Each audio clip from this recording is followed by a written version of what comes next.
Hello everybody, welcome back to another stream. Thank you for joining me today, and it is a special weekend of streams as tomorrow marks 1 year of live streaming for me. As I was scheduling this one, I thought let's go back and check when my first live was, because it's got to be somewhere soon. I knew it was in the summer and it was the 11th of July, so tomorrow it will be 1 year. I'm not going to be live streaming tomorrow, so I thought I'd do a kind of 2-day celebration on either side. So today I'm going to be doing some kind of Q&A questions, and on Sunday I'm going to share every single page I've coloured in live streams, which is a lot, as you will discover. But welcome into Kate, welcome Atlanta, lurking whilst running an errand, no worries. Hi Anne, hi Hannah. Hi Brittany, hiya Deb, hiya Kimberlyn and Ilex. I'm unprepared, running to get a beverage. Stay hydrated everyone. I've got orange and mango squash today because I ran out of mine. But this is nice. And it's cooled with ice. Hiya Marielle, hi Gabriella, hi Penny. Hiya Jeanette. And hi Chris, welcome.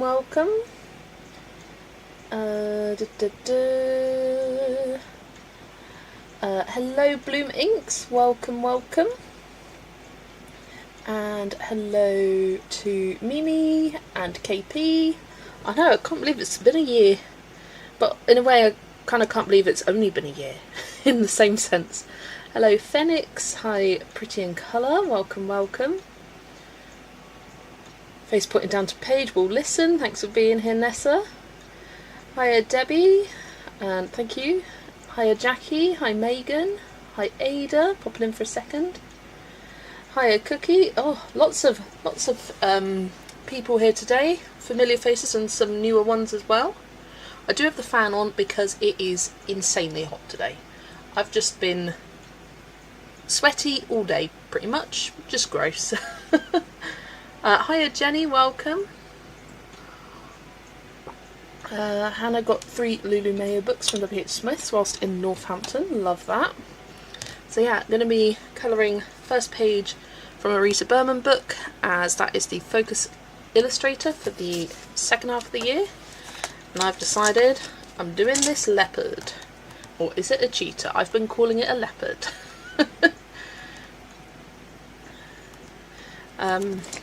But yeah, I'm using Black Widows. Here is the colour palette. If you would like to screenshot that and save it for later, feel free. Trying to hold it steady and also somewhat in frame so you can see it. Yeah, using lots of kind of natural tones here. Got more pencils prepped on the side, and I need to move them over because otherwise things aren't going to be in frame. Ugh. Come on. Ah. Doing the pencil transfer. But yeah, I've got a few questions that I've pre-prepared before the start of this stream, thanks to Kimberlyn giving me some ideas to start with. If it makes you feel better, I have 1 air conditioner and 2 bladeless fans. Alex, you can leave. No, I'm joking. Well, good for you. I've just got 1 fan. Everyone definitely needs to stay hydrated in this heat. It's not me sideways when it comes to my chronic illnesses. Love that page. I think leopard. Cheetahs don't climb. Aha, so there we go. Leopard. Thanks, you've screenshot it and you're welcome. Yeah, it was a bit last minute because I didn't realise until a couple of hours today. But yeah, let me get my notes up and I will answer these pre-prepared questions.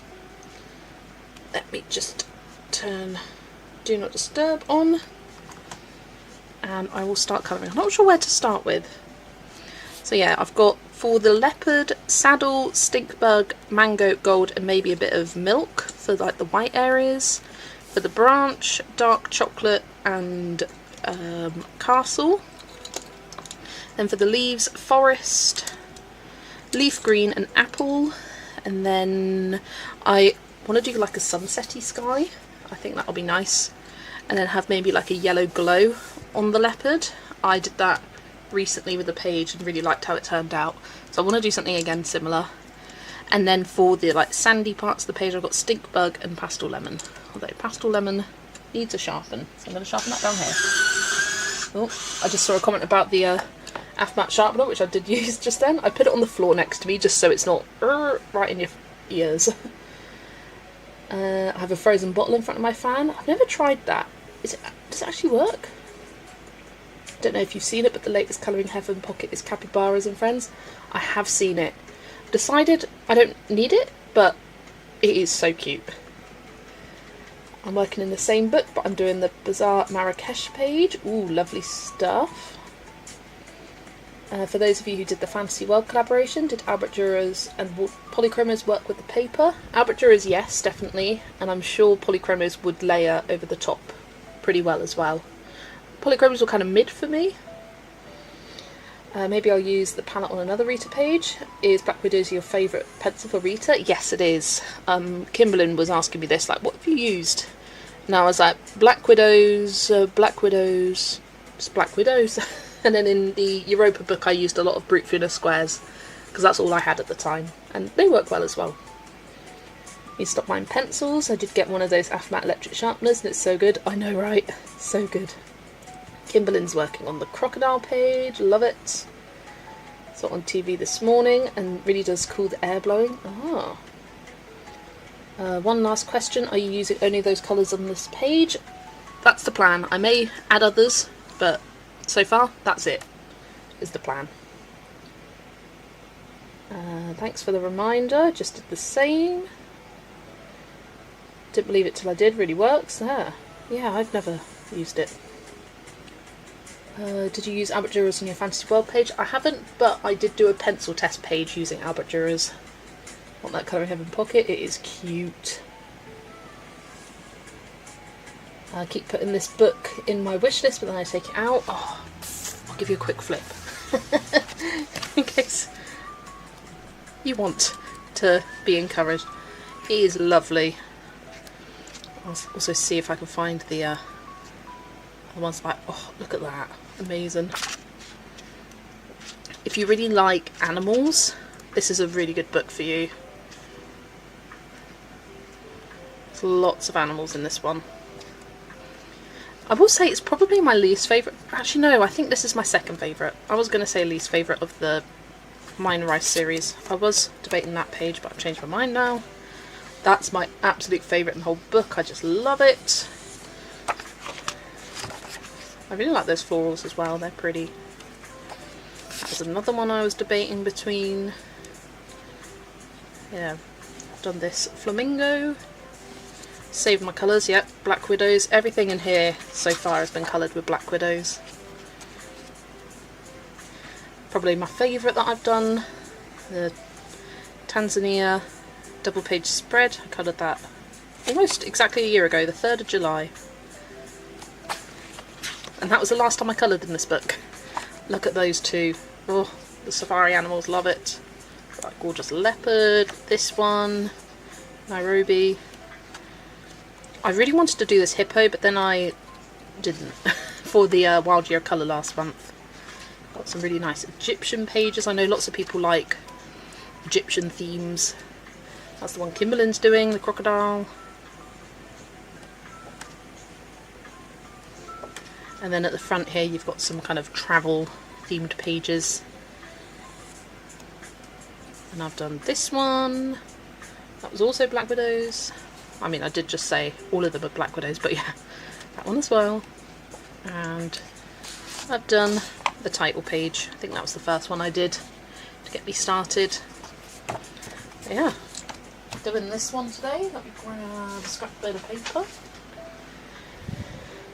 You preferred Black Widows to Brute from the Square and Rita. I like them both, but since getting the Black Widows I've preferred them. I really haven't given all of my pencil brands a good try in these. I don't think I've ever used polychromos, which is funny, because as soon as I tried the Black Widows I was like, yep, I like them, I ain't using anything else now. Karen from My Colourful Country Life also liked Woomers in Rita's book. Yep, that was good to know. I only have 3 Rita books and I've used mostly amphibious pencils in them. Fair enough. I also like the Asia book, but I haven't bought any Rita Berman books yet. Definitely recommend them. There are several names from Black Widow that make me laugh. Oh, they're great names. You like Rumours in Rita's books too? Deb bought herself the Afmat sharpener, hopefully less pencil breakages. I haven't used the chroma flows in that, because I've heard from Shell's colouring journey that she got lots of breakages, so I just haven't even tried it.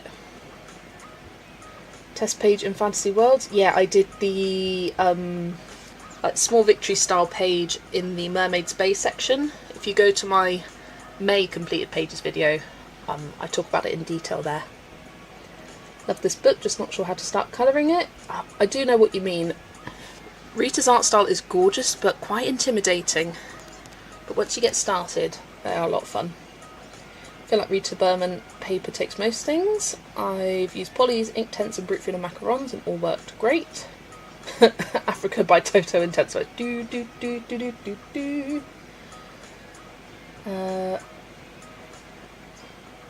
Several of us in the first collab used the Meet the Author page to test our pencils. Just use one of the small victories. Thanks, Kimberlin.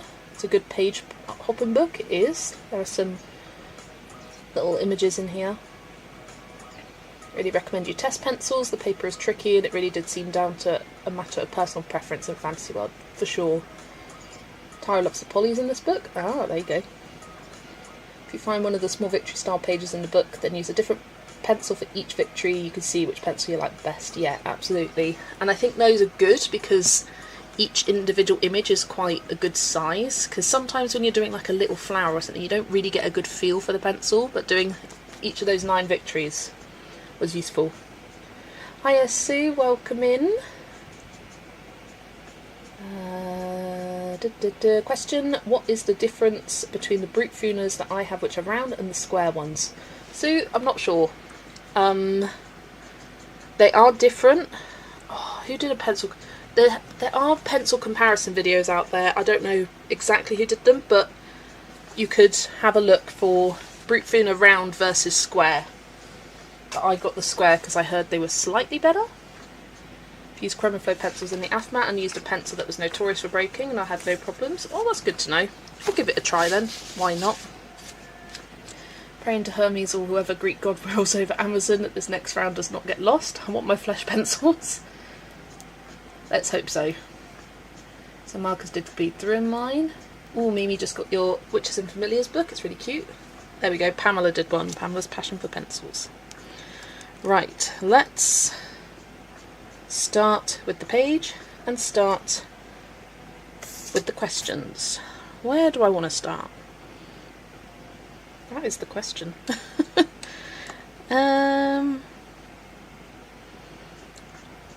think I might start with the leaves and start with some yellow highlights. So I'm using yellow sand because I often find if I don't put the highlights in first, I forget and they don't have highlights.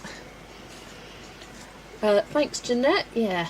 So first question, when did I start my channel? So I started, oh gosh, I don't even know. It was March of 2024. I'm just going back on my channel. I kind of prepped, but not completely. Oldest. So my first video was, come on, February 2024 completed pages videos, and that was March the 6th, or the 6th of March as I'd say. And why did I start my channel? So I started it because I was active on Instagram, posted a lot on there, and saw YouTube as a even greater opportunity to connect with even more people and share the love of colouring that I have. And I thought I might as well give it a try. If I don't like it, I don't like it. I didn't buy anything to start with. I don't think I bought a single thing for the channel until I'd been colouring, until I'd been doing it for I think about a year. And that's when I bought, oh yeah, I bought the lifetime subscription to the editing app service. That's what I bought. I think it was only like 20 quid or something, so I thought that's worth it. Yeah, so I started with very little equipment, as I recommend anyone who wants to start a channel does, and the rest is history. I just loved making videos, I really did, and I definitely grew with confidence over time. I start watching the start of my first video and I sound so scared, because I was. Right, let me catch up with comments. Still walking, so sorry if I miss any written comments. You're all good, Atlanta. No one knows the great mystery of Brutfuna. The manufacturer claims they are the same colours. Colourists know that they are different. Yeah. I hear you on that. Amazon was supposed to deliver a new printer this morning that we paid for faster shipping on. It's $2.45 and no sign of them. Oh, that is annoying, Megan. Hi Cynthia, you're back at the hospital again. Oh no. I hope you are getting the treatment that you need to start feeling more like yourself again. Yeah, it's a bit of a celebratory live stream to celebrate 1 year of doing lives, which is tomorrow. Post office straight up lost my first order of the Black Widow skin pencils. I also ordered a new desk light and microphone, so I am paranoid. Fingers crossed for you, Ilex. Right, the next question I've got here is, how did my channel get its name? It was very simple. It was the same name I used on Instagram, and I knew I wanted them to have the same names. Why did I choose Colouring Bumblebee? Thought it was cute. Simple as. I knew I didn't want my name like attached to my channel name. I didn't mind people knowing my first name, but I just didn't want it attached to it, so I've always introduced myself as Jess, aka Colouring Bumblebee. But I also knew when picking a name that whatever I picked, people would refer to me as. And I like bumblebees. I like them even more now. I never used to be that big of a bumblebee person, but now I am. Yeah, I just think it was cute. Thought it rolls off the tongue nicely. And a previous account I had was related to bullet journaling, so it just kind of stemmed from that. I was Bullet Bumblebee, then I changed to Colouring Bumblebee. Just everything Bumblebee. For the pure reason of, I thought it sounded cute. Hospital is just so hot. Oof. I always think if I start a channel it would be a flip through, easy peasy, just to try it out. And that is absolutely fair enough too. Not every channel needs to have talking on it, that's for sure. And the people who want to watch your content will find you. Absolutely. Bullet Bumblebee sounds like a video game enemy. Can't be upset when saying Bumblebee. Exactly. It's very hot here. Oof. I love bumblebees. They're cute. We have a lot of them around our rows of Sharon flowers. Cute, cute. Okay, next question is, what made me decide to start live streaming? It just felt like the natural next step of the channel. Like I'd been watching and engaging with lots of different live streams, people who are live streaming on YouTube, and thought this looks like fun. And again, I thought, try it out. Because to start with, I thought, I'm going to be terrible at this. The idea of talking and colouring at the same time just didn't appeal to me. And it's definitely a skill that has developed with time. It was interesting going back through and counting all my videos, because, yep, that's a question. I discovered that when I first started, one of the videos, one of the pages I coloured took 4 streams, and usually it's 1 or 2 now, or if it's a double page spread, maybe 3. But yeah, that was just for a singles page and it was 4 streams. I remember when I first started, I had lots of periods where I would just stop talking, well, not stop talking, stop colouring and just read back through chat, but I've got much better at the balance now. Like doing that, I can change it up from there, and live streaming means you don't have to take time editing. Very true. I have now since discovered that I like it as an alternative form to colour-alongs. The fact that colour-alongs are something that people request a lot, but I just don't enjoy making. I make it for my members and that's about it. But on the other side, I really enjoy live streams, and it means that I can give that kind of colour-along content, less kind of tutorially, but I find I end up saying the same things over and over again because I don't really do much, but having the chat there makes it so, yeah, makes it so much more fun. Exactly, Ada. I find if I just do a colour along, I find it so boring because I'm just colouring to silence, basically, just to the sound of my own voice, even though I only have the sound of my own voice right now. I've got background music as well. But having that conversation of the chat to bounce off of makes it so much easier for me to know, give me a direction of what I'm talking about, whilst I'm also colouring. I feel like I'd run out of things to talk about if I did a live. That's the thing, you don't. You have moments where it's quiet, but just by reading the comments and replying to them, it really fills the time quite nicely, so there isn't so much dead space. Sometimes it's nice to have a little silent moment as well. Colouring streams are the only streams I can watch. Gaming streams are too chaotic. Yeah. They are a bit. And I feel like they're often too big as well. Like too many people in the chat, so you can never get a word in. If that's something that you're interested in doing whilst watching streams. If you're here to just lurk, then it doesn't really matter how many people are in the chat, but if you want to also engage, it's hard when it's larger. I've only posted one little video, and that was for a school project. I like it though, so I've left it up. I always think to myself that I'd like to make more videos, I just never get around to it. It was just something, one day I decided, right, let's just do it. It's the start of March, let's do February completed pages video and go from there. Oh yeah, I do love Yolanda's gaming streams. They are not chaotic, they are nice and chill. Especially if people join in and add comments and you can talk about more. Exactly. Luckily I have some colouring books and supplies that my girlfriend brings. Lovely stuff, Cynthia. Keeping you occupied. Right, next question. Ooh, this is one where you guys can guess. Play a guessing game. In fact, I'm going to try Q&A and see if that's better than having loads of answers pop up in chat. I've never done a Q&A on here before, but I'm going to try it. So I want to put you to put your guesses in chat. How many live streams have I done? And I went through and counted. If there's a day where I've split it into two parts, like for my day-long live streams, or something happened in the middle of one, I had to stop it and start a new one, that counts as one. It's each individual day of live streams. How many have I done in the past year? And I've done that as a Q&A. If you can answer it through there, then I think I can see it, but then no one else can.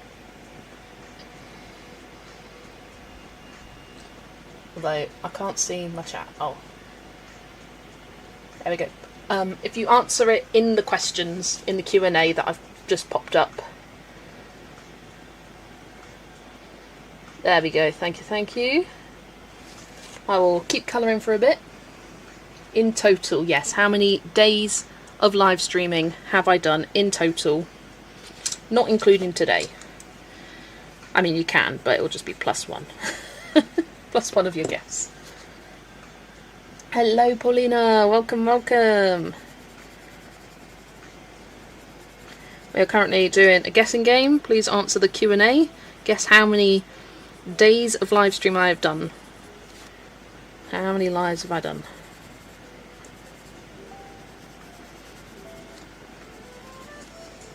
At least 4, correct. Right, let's check the answers. Ooh, we've got a couple that are very, very close. Like literally out by just a couple.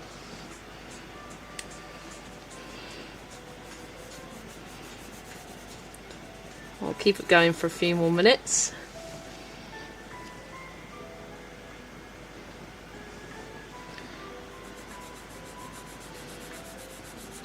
Haven't seen anyone get the exact right amount. And I'll be honest, I did miscount. I did miscount at one point, and I was like, oh dear. I have doubled and triple checked now.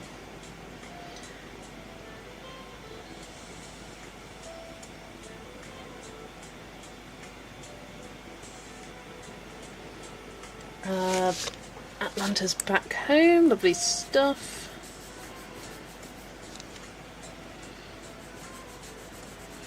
Alright, I'm going to give you 1 more minute to put your guesses in if you answer the Q&A. I'll do the same for the next question as well. This is another number 1.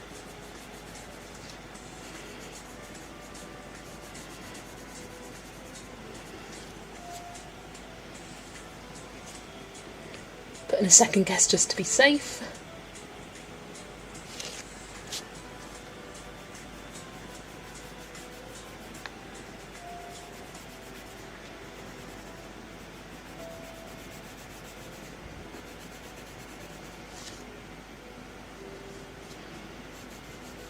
I have to say, a lot of you are quite far off.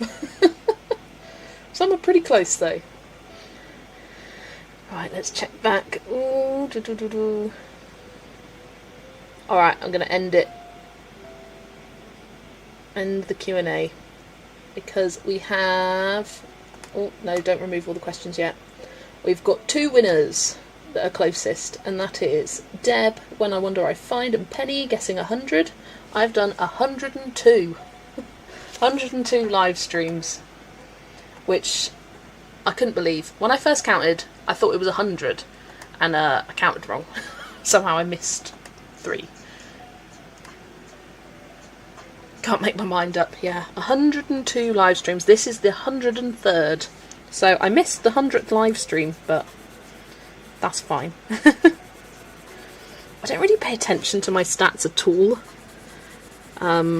Like on YouTube, I think I'm getting close to 500 videos. But I think that does count think that does count live streams as well. Oh, I can't see it on here. Sometimes when you click on your homepage, you can see how many videos you've done. This doesn't count member streams though. That does count member streams. That is 9. 9 of those include member streams. So if you guessed 93, you also get a point, but I don't think anyone did. Someone said 90 actually. I did see 90. Or a couple of guesses are 90. I couldn't remember when you started doing multiple streams per week. I'm not sure either. Do you have an idea for the next all-day live stream already? Yeah, it's a reused idea. I'm going to be doing another bookmark one. Hopefully this month. I'm going to see how I go. But I do have a week off. Not next week, the week after. So I might do it during that week. And maybe even like an extended page hopping one.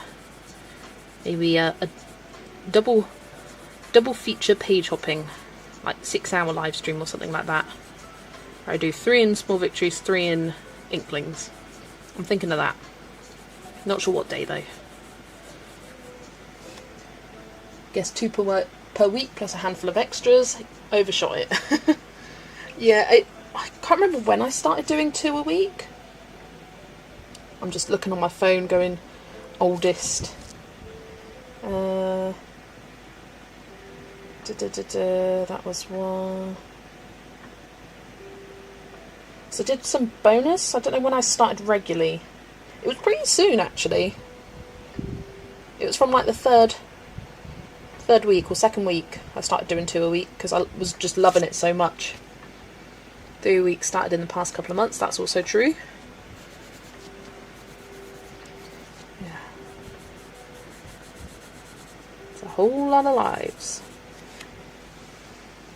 This is off topic, but are you going to do a Romantic Country 3 collab? Check out the posts tab right now. Because yes, I have announced it. Ooh, I need to put that on Instagram. I'm going to do that right now before I forget. Just copying and pasting what I've written. There we go. And then add it to my Insta.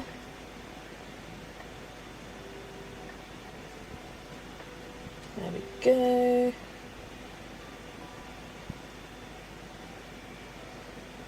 There we are. Jobs are done. Hello Shah, welcome in. And welcome to the 103rd stream on my channel. As we have just discovered, I've done 102 up until this point.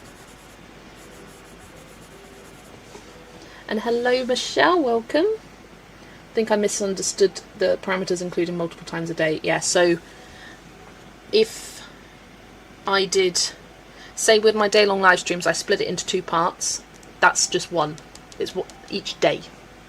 Better pick my choices for that. Yes. So if you haven't seen the post, it launches tomorrow, 5 PM. So that is in what?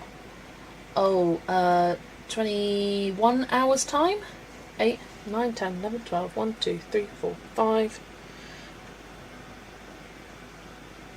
I don't know.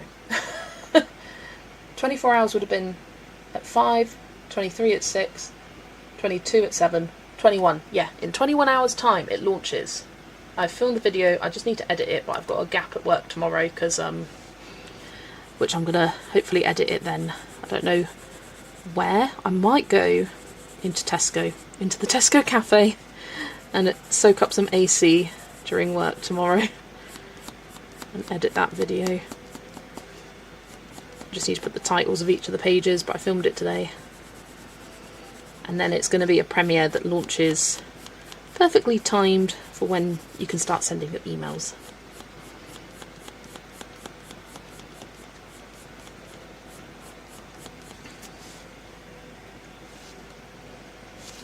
Hello Jane, welcome, welcome.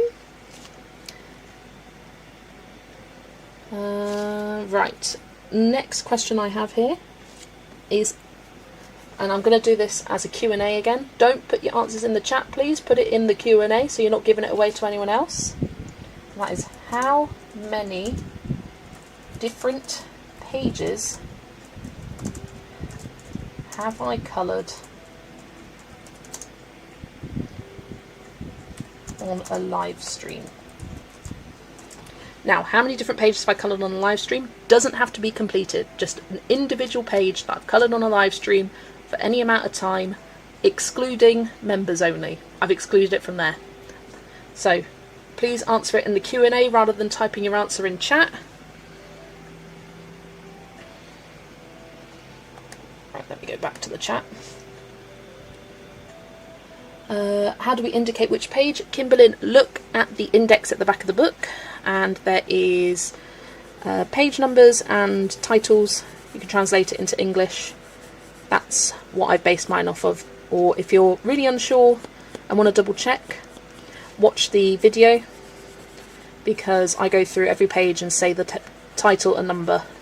Because there's a couple of pages in Romantic Country 3 that are what do you call it? It says it's a double page spread, but they're definitely two singles. There's a couple of those. Don't put your answers in the chat. Answer it in the Q&A, please.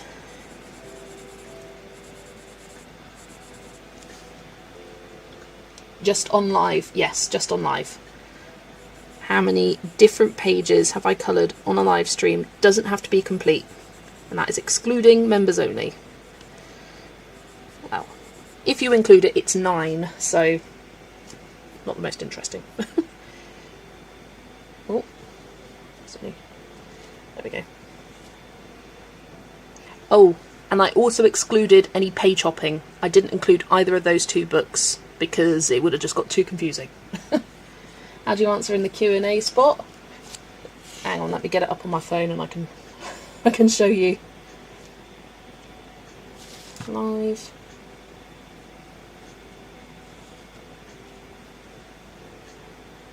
Oh my gosh, where is it? I don't see it.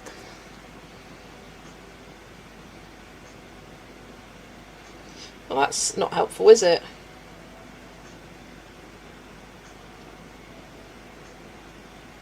Doesn't make sense, but you have to put the ask something button to put your answer in the Q&A.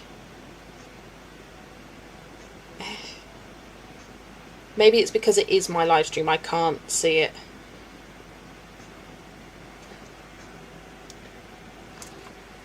Hello Ivy, welcome, welcome. And hi Pauline, welcome. You're swatching your ink tents right now, but one colour doesn't activate. That's not normal, right? Oh no, it isn't. Is it definitely in ink tents? Because that definitely should activate, because I've got that one, I think. Because I had that with my Neocolor 2s when they arrived. 2 of them didn't activate, and it turns out that 2 of them were Neocolor 1s.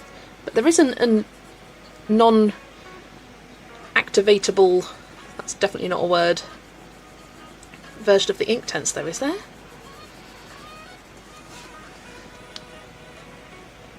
Okay. Can't tell if my answer showed up. I will check in the questions.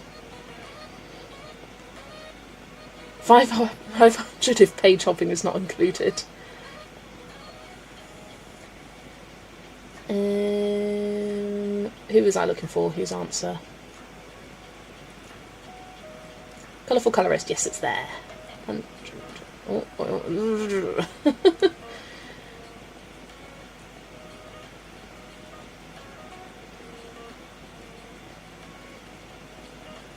Hello Angela, welcome, welcome.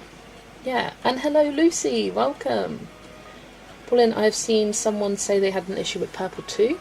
I do actually know how many. Well, I know how many. I counted once. I was not going to go through and count again. But I'm pretty sure I know how many. If not, it's close.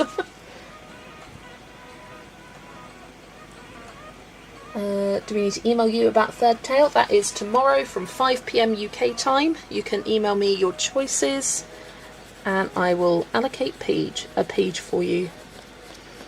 And I would recommend setting an alarm or something and doing it right on the dot, because I had a lot of entries very, very quickly from the second tale. It all filled up in about 5.5 hours, which was insane. Right, I'm going to check the answers to the question and close it. Oh, who is the closest? Well, let me double check my answer. I think Colourful Colourist is the closest with 120, because I did 130 different pages, excluding Small Victories and Inklings for page hopping. Yeah, 130 is what I counted. And yeah, I did go through and count all of the day-long live streams and the Whipping the Whips lives. It took a while, but you're seeing 130 pages on Sunday. If you're interested in seeing them all, tune in on Sunday. Supposed to activate, sharpen it and try to activate on a scrap bit of paper. That's a good idea. Maybe an interesting coating, a different coating or something. That's insane. It is insane. Because it's 130, which is more than the actual number of live streams I've done, but that's because sometimes I do multiple pages in one stream, but also sometimes one page takes multiple streams, so it's almost even. I think if it wasn't for my day-long live streams, then it probably would be a little bit less than the amount of lives I've done. But the Whipping the Whips ones also helps. I think that is noon EST. I can double check. So 5 PM for me is, yeah, 12 Eastern Standard Time, or if you're on the other coast, it's 9 AM Pacific. And then if you're Central European, then that's 4 PM. If you're in Australia, it's, nope, not 4 PM, looking at the wrong time, 6 PM. If you're in Australia, it's midnight. Eastern Australia, it's 2 AM, and New Zealand, 4 AM.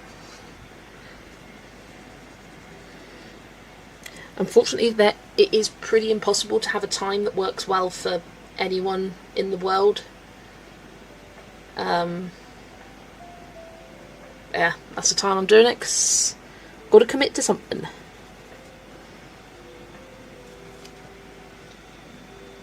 $5 PM is 11 AM Central. Yes.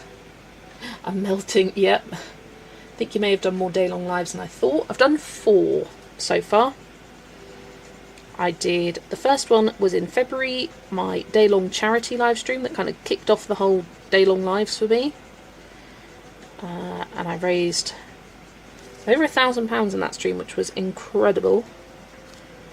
And then I did the Bookmark Bonanza, Camila Angel Cova Day Long, and Lulu Mayo, which was last month. But yeah, Bookmark Bonanza is going to be next, and then I don't know about something new. I have had a couple of suggestions, and I'm thinking maybe Maria Troll.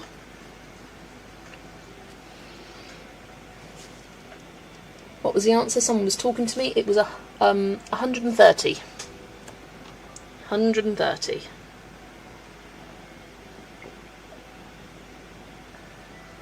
It's 88 or 31 Celsius where I'm at right now. Snap, except it is 8 PM and it is 31 degrees C. Just gross. I wonder what the feels like temperature is. I'm impressed I managed to join you in loads of lives the last few weeks. Woohoo! 131. No! No, 130 pages across all of my streams over the past year. Oh my gosh. No. I'm going to show you all of them, but I'm not going to colour them all. As I was writing my list, I'm like, oh god, this is going to be long. I said to my parents that what my plans were. I was like, oh, I've been live streaming for a year. My dad was like, seriously? It's been a year? And I was like, yeah, for lives. He goes, oh, for live. I thought you meant YouTube in general. And I was like, no, that's over 2. And then I said my plans of like today I'm going to do a Q&A, and oh my gosh, sorry, I've got a watery eye because of the fan. I'm doing a Q&A today, and then on Sunday I want to show all of the pages I've done. And my mum was like, who was going to watch that? And I was like, people, I hope. She goes, that's so boring. And I'm like, well, it's just like completed pages, but 130 of them. And I'm not going to go into details. I'm just going to show them. Just be like, I did this, then I did this. I had a mini heart attack listening. Oh, if you do a Myriad Troll, I'm going to Sargon page up the whole time. That will be great. Mumblebee is wrong. You hear that, Mum? Mumblebee is wrong. I know. I know she's wrong. Because I'd watch it. And if I'd watch it, it means other people will watch it. And well, the idea was I'll show that at the start of the stream, and then any extra time I'll do a bit of colouring. Not convinced there's going to be any extra time. Go get her and I'll tell her. Morgan O'Brien would also be super fun as a day long, unless you want to save his books for longer, since he's not really coming out with new ones. He is a good option. That is. I feel like I could maybe do 6. If I spend like 2 hours on each page. That's a good amount.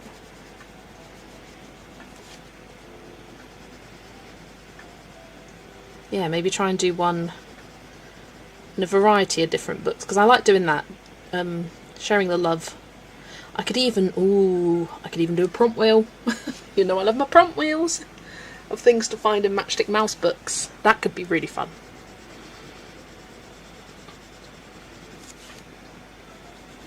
I need to start making a list of like ideas for day long lives, because I'm going to keep doing them because I love them.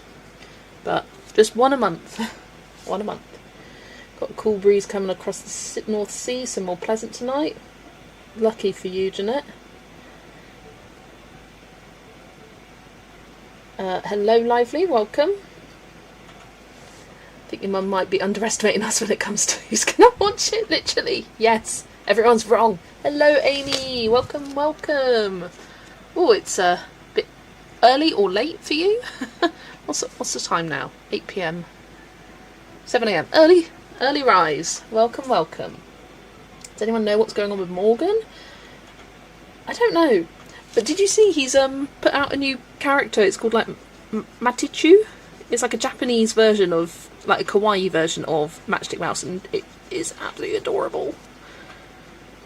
But yeah, I don't know what's happening with his next book. He announced it in January, and it's July. He's been. I wonder if all his time has been going into the Snail Mail Club, which I don't know. Well, I know he does a lot of freelance artist work as well, so I'm sure he is working on it behind the scenes, and one day it will just appear and it will be available.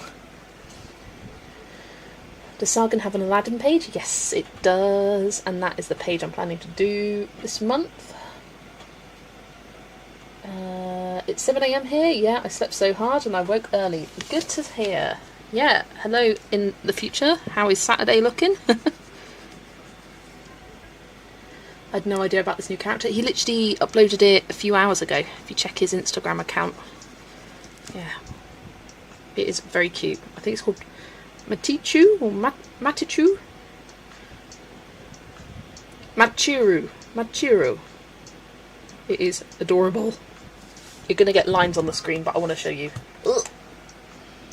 Cutie! Cutie. It's like kawaii version. Sorry, I'm giving you a finger there. It's a kawaii version of Matchstick Mouse. So cute. I feel like from what he's posting, he's just focusing on other things, but I might be totally wrong, and I hope I am. Yeah, I feel that too. I don't know. I mean, he seems good. Well, he's posting regularly. Sunrise is beautiful, and the coffee is hot. Good Saturday, lol. This is looking gorgeous. Thank you. I did see you were live the other night, but I'd literally just got to bed and I was like, I need to go to sleep. I can't.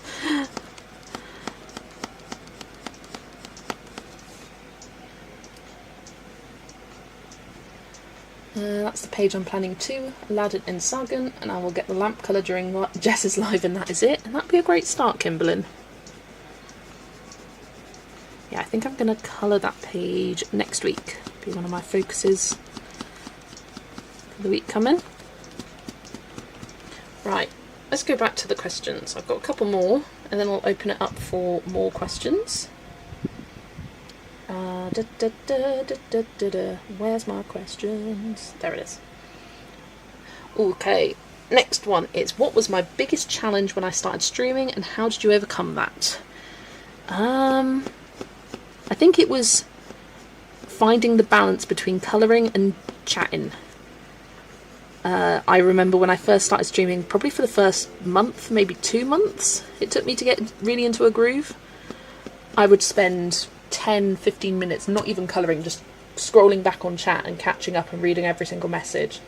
I've learnt now that I can avoid some messages, not read some messages that aren't pertinent to the conversation, and kind of prioritise, or I'm better at looking up whilst I'm colouring and trying to keep up that way. Hello Vera, welcome, welcome. Lovely to see you.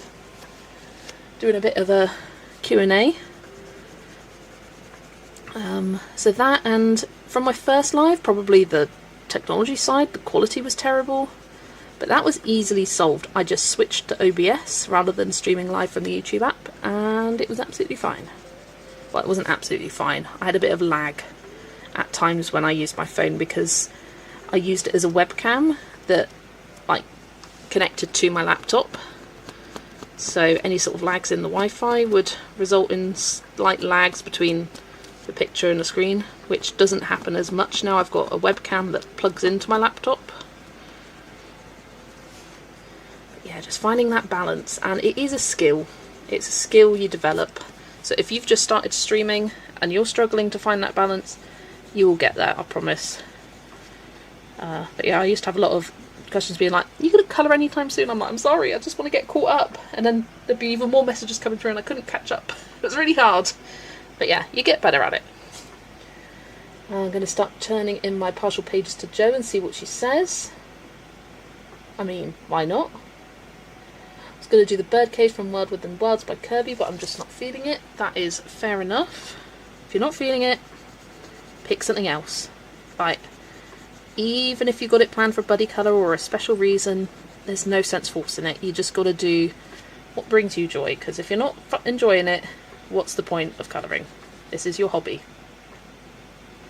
Welcome back, Alex. The coffee's still hitting. Let's go. I am on the chilled orange and mango squash plus a backup bottle of water because it's hot. Oh no, naughty Momo. Okay, question 8. What are some of my favourite live stream moments? I was saying to Kimberlyn, I'm so bad at thinking of these on the spot, so she was like, "You've said this to me before," and I'm like, "Yep, that is true." I was reflecting on this with Chris the other day when she was, I was helping her out setting up OBS. We were having a chat together, and I said, "Oh, I'll never forget when I first got this webcam, and I spent an entire stream going, why is the lighting weirdly blue? I thought it was just the camera and I had to tweak the settings or something." Got to the end, read a chat literally as I pressed the outro screen, and I saw a comment saying, "Is there a film on it?" I checked it and I was like, oh god, there is. So you see my embarrassing moment at the end of me peeling off the film and it wasn't so blue anymore. That was a funny moment.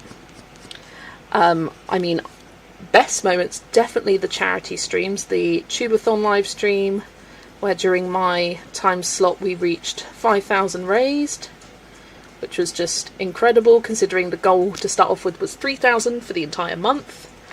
I mean, what a day that was. Just the highlight of my colouring was that day. And then, of course, my own individual charity live stream. I raised over 1,000 in that one. Couldn't believe that. I thought, towards the end of the month, people probably donated everything they can. Boy, was I surprised. And what fun those time challenges were. You'll get a recap of those pages on a Sunday where I show them all. That was so stressful, yet so much fun. And I tell you what, doing the day-long live stream is the only time I've ever been fully scared to go live. I was shaking with like apprehension and just excitement and anxiety. What stream was that? I did go back and check. I will find for you because I found it the other day. Oldest. I want to say it was the 14th or something. And I don't know why. I'm going to go back and find it. And it's literally right at the end. Like, after I press the outro screen, I come back and go, whoopsie. When was it? Because it's when I got my webcam. It should be... We smashed that charity stream. Oh, aren't I right? Yeah, I mean, Amy was my inspiration for those time challenges. I wasn't going to do any kind of challenges or anything like that. I watched her charity stream and I thought, well, this is fun. Let's do it. Things you would do for Joe, exactly. Would people be interested in a snail hashtag hosted by me? I invite you to all attend Snurch. I love that.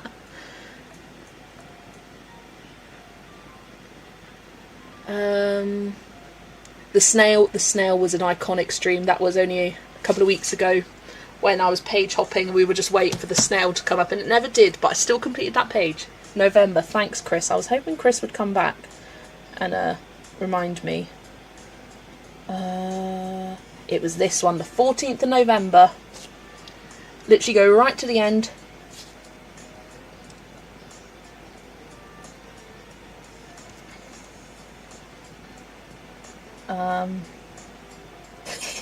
The difference. It's making me laugh. The difference is crazy. It was like this weird blue hazy film. 14th of November. The Fairy Tales and Folklore stream.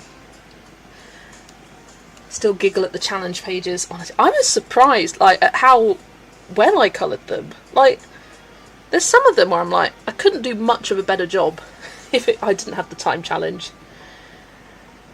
Still giggle at the challenge pages. I mean, Amy went full chaos. I was like, I could do times. I'm not doing blindfolded. I'm not doing two-handed colouring.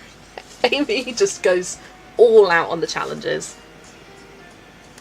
Hiya, Alexis. Welcome. So yeah, those are some good moments. I'm trying to think. Well, I mean, there's so many, but it's hard thinking of them on the top of your head. But those are definitely the ones that stand out most. There we go. Done all my leaves. They are looking quite nice. I think I might do the sunsetty background now, just so then I've got something to make sense of why there's yellow light. I need to do a post-mortem on Sunday and really look at them. I know. Make a fool of myself for charity any time. As Amy said, break me for charity. That's something that's lived rent-free in my mind. Hiya, Amy. Welcome. Okay, next, final question I've got pre-prepared here is, which all-day or extended stream has been my favourite? Okay, I'm going to give two answers. I'm going to give number one, the charity one, because, come on, charity. That's always going to be the favourite. Raising over £1,000 for the World Cancer Research Fund. 100% favourite. But excluding that, oh, Bookmark, Lulu, Camellia. I think I'm going to say Lulu. I find the later it gets in those day-long live streams, the crazier I become. And yeah, that was definitely true. It's definitely always true. You just kind of get a bit kind of Delulu. Getting Delulu, colouring Lulu. And I don't know, maybe because it's the most recent one, it's the most fresh in my mind. That's why it's jumping out as my favourite. But let me know, you guys let me know, which was your favourite out of, what did I just say? The Bookmarks, Lulu Mayo, Camila Injakova, which was your personal favourite, if you can give one. You can say all, I'll accept that. Like how you did the highlights first, the leaves look so cool. I found for me to actually do a light reflection highlight, I need to put the highlights in first, otherwise I forget and I don't leave enough space, because you need more highlight than you think. I was a hot mess that day and I think I had to drive to my brother's and back. That'll make sense why you weren't there and why you don't remember it. But oh, the end is funny. So you like the Bookmarks? like, I mean, I like them all, don't get me wrong. Lonely Pumpkin actually wasn't a day-long live stream, but it will be this year. That was a live stream I did at the end of my day of colouring Lonely Pumpkin, because I filmed it, and the Lonely Pumpkin Christmas. So I didn't count that as a day long, because it wasn't. It was like a regular 3-hour long one, I think. I don't know, was it 3 hours, or maybe I did a bit more? I'll double check. Lulu was my fave. Speaking of Lulu, we're having a real-time buddy colour in the Discord server in A Million Hugs and Kisses. Ooh, love it. Love it, love it. Alright, let's go back to Lonely Pumpkin. How long was that? The December one, yeah, it was 3 hours. And the October one was also 3 hours, so that wasn't. Still think you should do postcards. That is also a good idea. Because I do have, what, 4 postcard books? No, 5. Oh god, I'm not doing the Bear Country one. It's too stressful. Loved Lulu and Camellia equally. Yeah. Yeah, I love them, but love them all. They have fun, and it is satisfying having that like giant stack of pages. Well, not giant, but like a good chunk of pages. Love to see you do a day stream where you colour in lots of different books, but all Halloween themed. Yes, Emma gave me the idea of doing a Christmas themed prompt wheel, which I won't forget. I want to do that, and I will do that in December. Not before, but in December. So maybe there will be 2 day-long lives in December, potentially. Because I tend to take a week off from work in December, you know, Christmassy things. So I could do one then, and then one maybe a couple of weeks later. It's one for the Lonely Pumpkin Christmas, and one for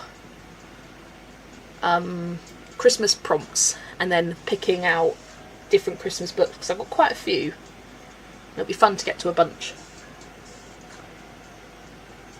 But I could do the same thing for Halloween as well. And that would be fun. Like a Halloween prompt wheel. Ugh, it's just too many ideas. Need to go. Have a great stream, and I will see you Sunday. Have a great night, everyone. You too, Penny, and take care. Right. Sergeant Pumpkin's Lonely Pumpkin stream. Exactly. Right, I'm going to do a Q&A now. Any colouring or YouTube related questions you have for me? So yeah, answer this in the Q&A so then I don't lose track of them, rather than in the chat, because I will lose track of that if you answer the questions. In fact, I will have it up on 2 screens.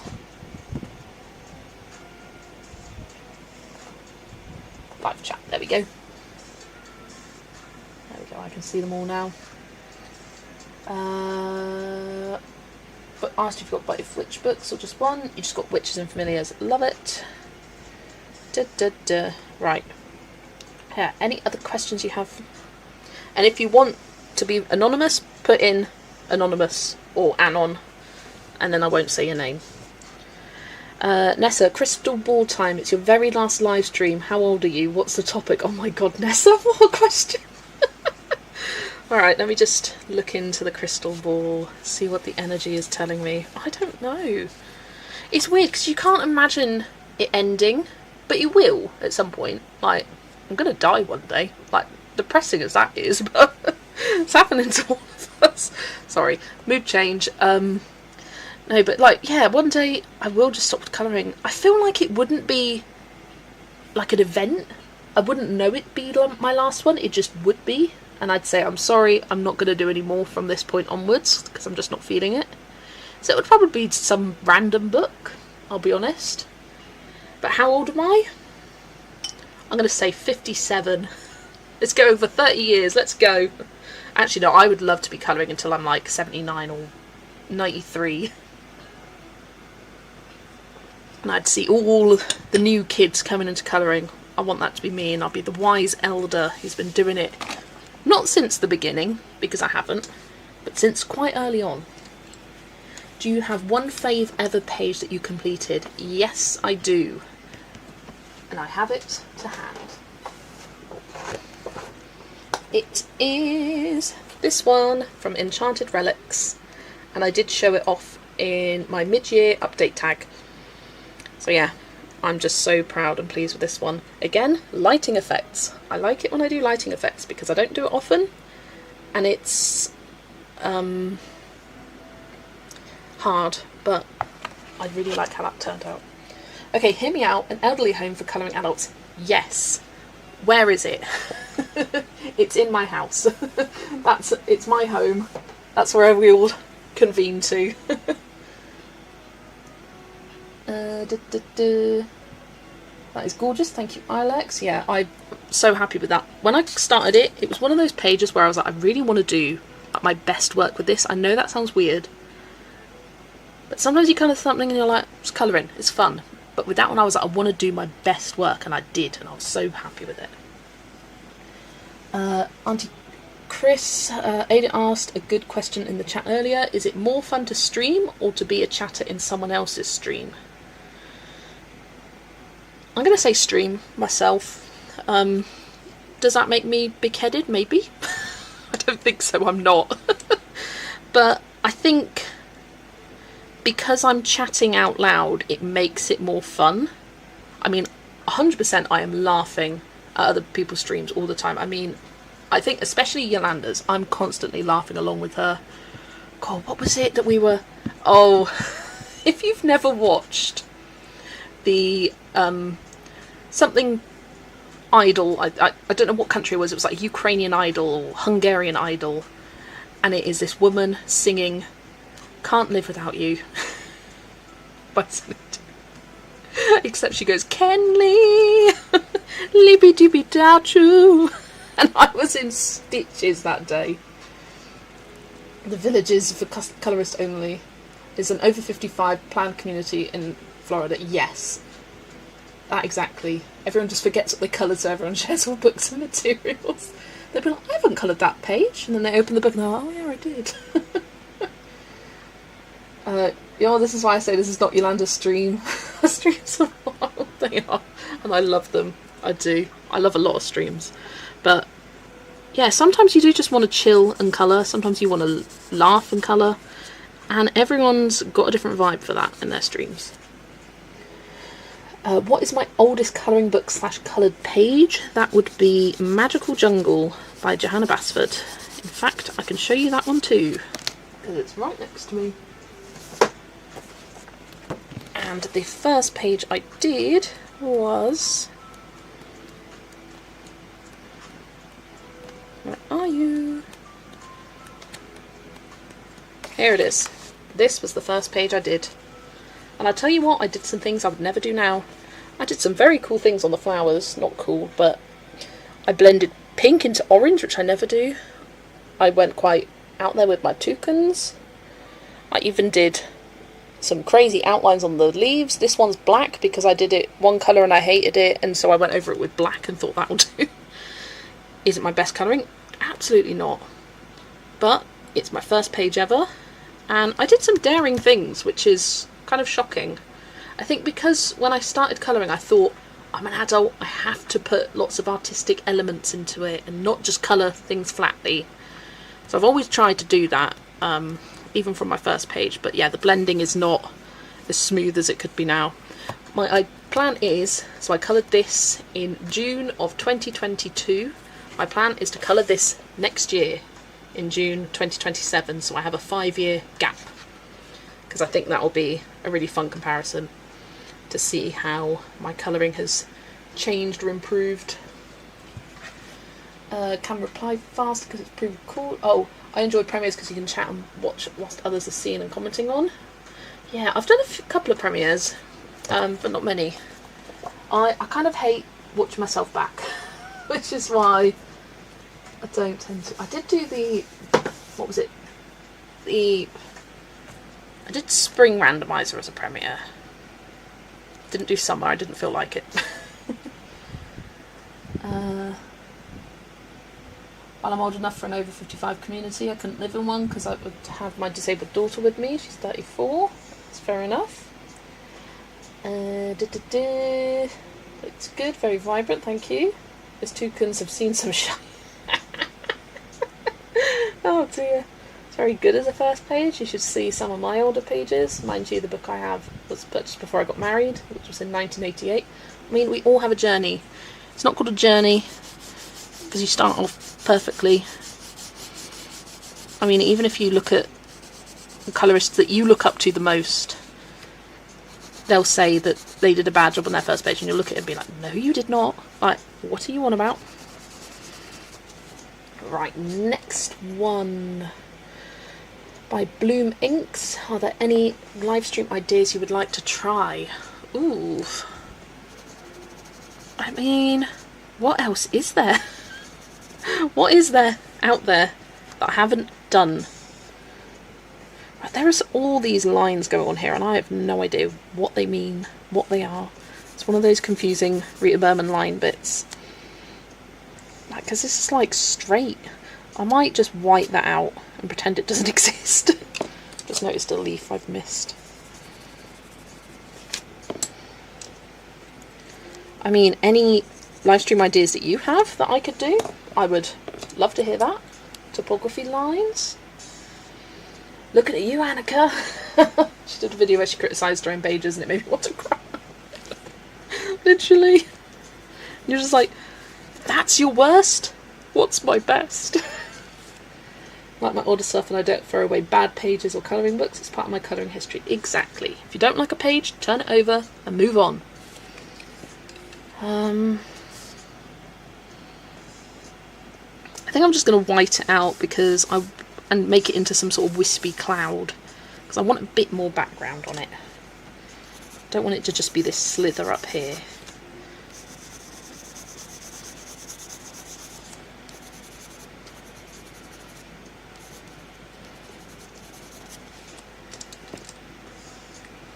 Same Kimberlin, yeah. Oh, I think I did the wrong pencil. It's because, looking at these, you'd think that this is the darker one, but it's not. Annoying. This is the darker one. It's more orangey toned. And that is Gold Dust. Yeah, any other live stream ideas? When I was going back through, I was counting, I've only done 2 non-colouring live streams. One of them was setting up my journal for this year, and the other one was my winter randomizer. Ooh, that was another thing. My top 10 live streams, which you can just check yourself, so I'm not going to do a guessing game because it's very easy to check. You just go lives, sort by most popular. But I thought this was interesting, so I screenshotted it. So my top most viewed live stream is quite a recent one, and that was Love Bombing Small Victories, my first ever page hopping in Small Victories, which I've since now like changed my style of page hopping. I don't just go through the book and do whatever I fancy. I do it based on prompts. But yeah, so that's the most popular.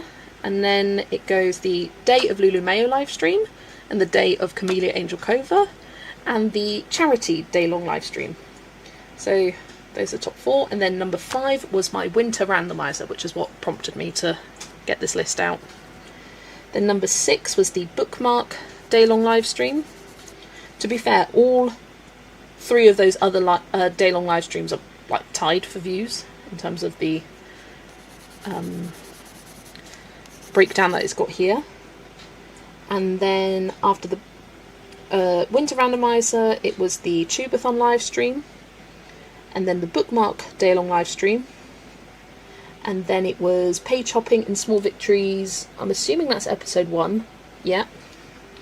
And then it was the first live stream for Kirby Rosanes' Fragile World earlier this year on the 11th of January. That was number 9. And number 10 was my first ever live stream, which is kind of crazy that people will go back, because that wasn't at the time. That is clearly people going back and going, oh, let's watch this old live stream. That's kind of bizarre and wild to me. I think it's supposed to represent wind. That's a good point. This looks like a cloud. It's just kind of confusing Lulu lines. I'm not quite sure, but I'll just make it up. So yeah, it's nice to see that my day-long lives, which obviously take a lot of effort to do because it's a whole day, it's nice to see that those are the most popular ones.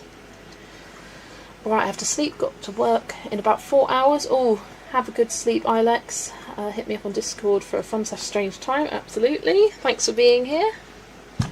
Right, next one from Ada is, if you could only ever do a pink sky or a blue sky, which would you choose? Oh, don't break my heart. You know I love my pink skies.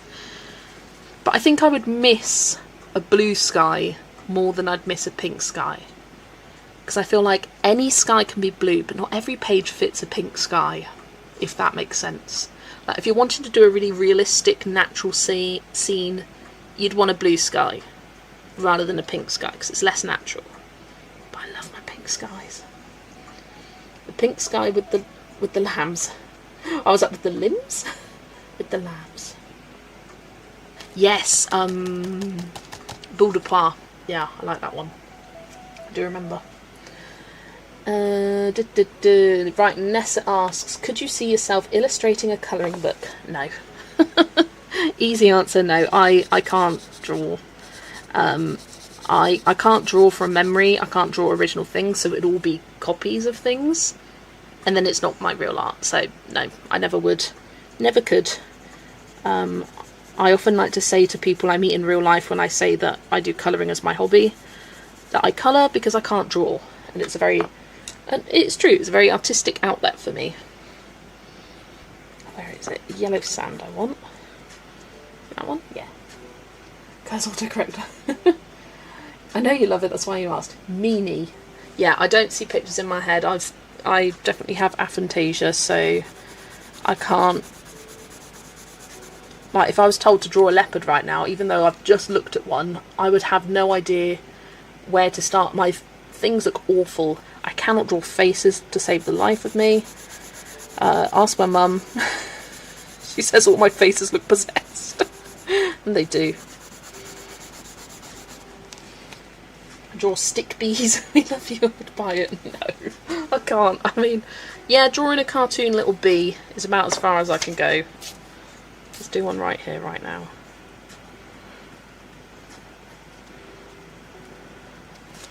There we go. That would be my book, just bees. I can do little doodly things, but again, I've got a copy rather than... If I do things not from a reference, then things go bad. I mean, did you see my picture of the monkey that Joe ridiculed no end? And I was like, I know they have ears, but I can't picture where they are. I just put them on its head. That was a fun stream.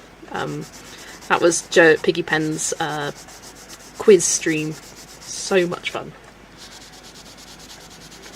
Right, I think that's it for the sky. I may change my mind and bring it down a bit further, but for now, that's it. Oh no, I need to do this bit up here. I was just thinking of that. Joe was like, that's a bit... No, she was like, you've drawn Mickey Mouse, which is fine. You're obsessed with Disney. It's like, but it's Mickey Mouse. And I was like, no, it's got the shaping of the face. And I was like, how do I... Oh, in fact, I have it. I have it here in a notebook. Where's the notebook gone? I can literally show you live. Where? There it is. Because she said, don't draw Mickey Mouse. And I was like, okay, what do I give it to make it not look like Mickey Mouse? You also get to see my other drawings. So it started off with a cocktail, which had a piece of fruit. I did a strawberry, which kind of looks like a carrot, but it's a strawberry, I'm telling you. An umbrella and a straw. And then I did my gorgeous pineapple. Very good, very good. And here's my monkey. I was like, well, mice just have round ears. Like, the monkeys have like the inner ears. I think I shouldn't have done this rounded face. I should have just done a straight smile, not the kind of curvy. But I was like, I tried my best. But yeah, if I just put the ears down there, would have got the point. But I mean, I didn't give myself any points for those drawing ones, because, come on, that doesn't deserve anything. I'm crying, I'm laughing so hard about that. I was like, look at the face shape. Monkeys have this shaping on their face. Mice don't have that. Mice would just be round.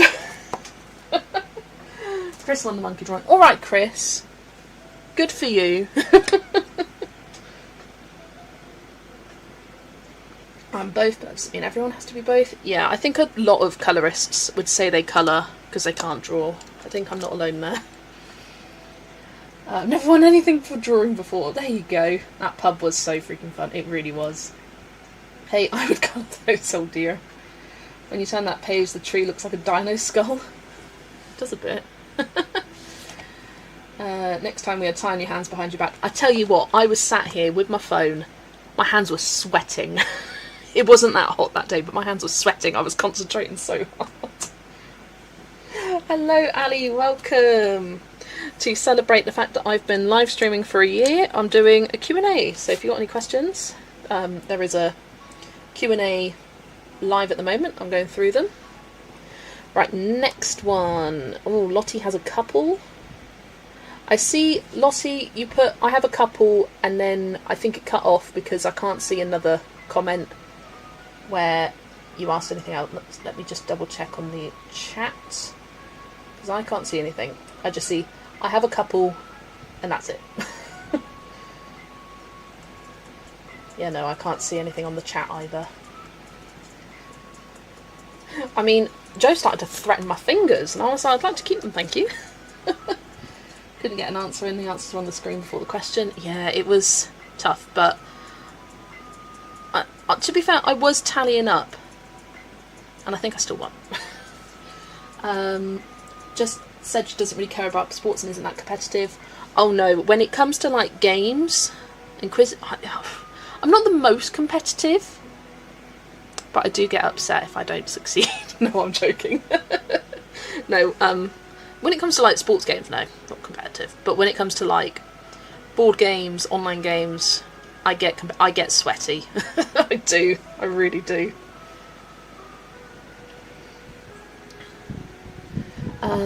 Mimi says, would you ever want to do a meet-up or maybe a few colourists get together and do one like a restaurant or something? Yes, Mimi. In fact, I have been looking for free meeting spaces in London, and I think I've found some good options because Vera Art and Yolanda, Colouring Gaming Mama, and we are going to London for the weekend in September, and we cannot wait. We are so excited. And we're talking about doing a colourist meetup. If anyone can get themselves to London, probably for the Saturday, that would make sense. Or the Friday. No, Saturday makes sense, because then I feel like that gives most opportunity for people to come. Probably. Because, yeah, I was doing some searching. I was like, can I book a meeting room? They're hella expensive, and I didn't want to put a cost on people. I just want to start screaming again. Yes! You'll have to do a live too. Oh, I don't know how I could do that. Yeah, no. I don't know. But yeah, we are open for other people who can get themselves to London, probably for the 19th of September. Not sure what time, not sure what place, but I have been researching it. That definitely needs to be alive. I don't know how or what we would do. You can come to my workplace if I check. Ooh, Amy. That would be good. Because, yeah, there are some free meeting spaces, and they've got like big tables. They're set up in cafes, so it would be public, but you can book groups. You need to make an account. I couldn't be bothered yet, so yeah. Ooh, I might be in the UK then. Ooh, you're heading to the UK. How exciting. And also welcome in, Ali. Double Ali's in the chat. You've asked a question on this Ask Something again. Thanks, Lottie. I will get to that. Not going to happen for me. I'm in Florida. Oh, I'm sorry. Near London Bridge we are. That would be amazing. Oh, Amy, I will message you. I will message you.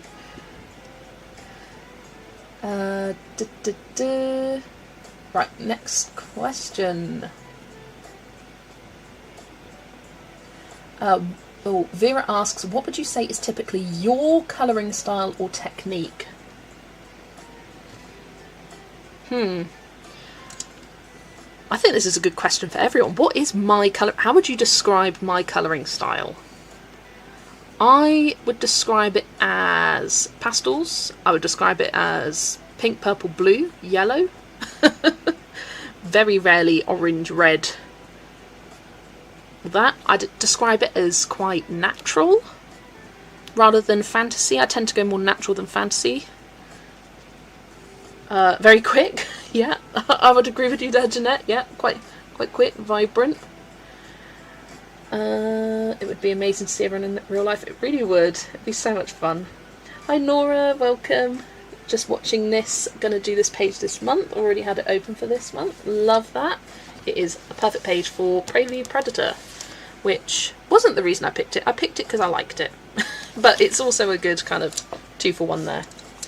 Right, I'm going to start on these trees now. And yes, I haven't forgotten the green for this. I just didn't want to do it yet. Your approach. Find or think of a palette. Swatch 3 to 4 shades per colour. Start with dark and move to light. Yes, dark to light. Hello, that's me on a page. These little swatch sheets. I do this quite often. That is typically me. Sometimes base first. Yeah, basing. Got cohesive, plan, balanced. Oh, I feel like I'm just being complimented here. Yeah, I'd say I tend to go in with a plan, whether that is a colour palette that I found online, a reference image I found online, or just a colour scheme I have in my head. Like for this, I was like browny, yellowy tones for the leopard, green leaves, sandy desert sand, sandy sand, and then some green for the leaves and whatnot. So even when I have colours in mind, I don't just pick on the fly. Very planned, I would say, yeah. I base a lot, yeah. I think you are very focused on placing the colours. Yes, definitely. I think about balance a lot in terms of where I place colours on the page. For example, I was basing the mythographic Alice in Wonderland title page, and I'll show you, for example, of how I go about planning and balancing. I was going to do the cover, like the colours of the cover, but it's too much. It's not my style of how I'd colour. I don't think it's very balanced, which I don't like about it. So that's how I've based it. I haven't finished, but I was like, okay, white here, white there. Let's put some white on the cat here. Put gold everywhere. I've got green up here. Let's make this hat green. We've got blue up here. Let's put some blue there. And I've got a bit of blue down the bottom there. Pink's kind of just sort of framing at the top. Purples we've got either side here. So yeah, just thinking about things like that and having that red accent colour just in small sections all across the page. And then gold. Lots of gold. But yeah, another classic Jess. Swatch down your alcohol markers with space to put your pencil combos next to it and save it for later.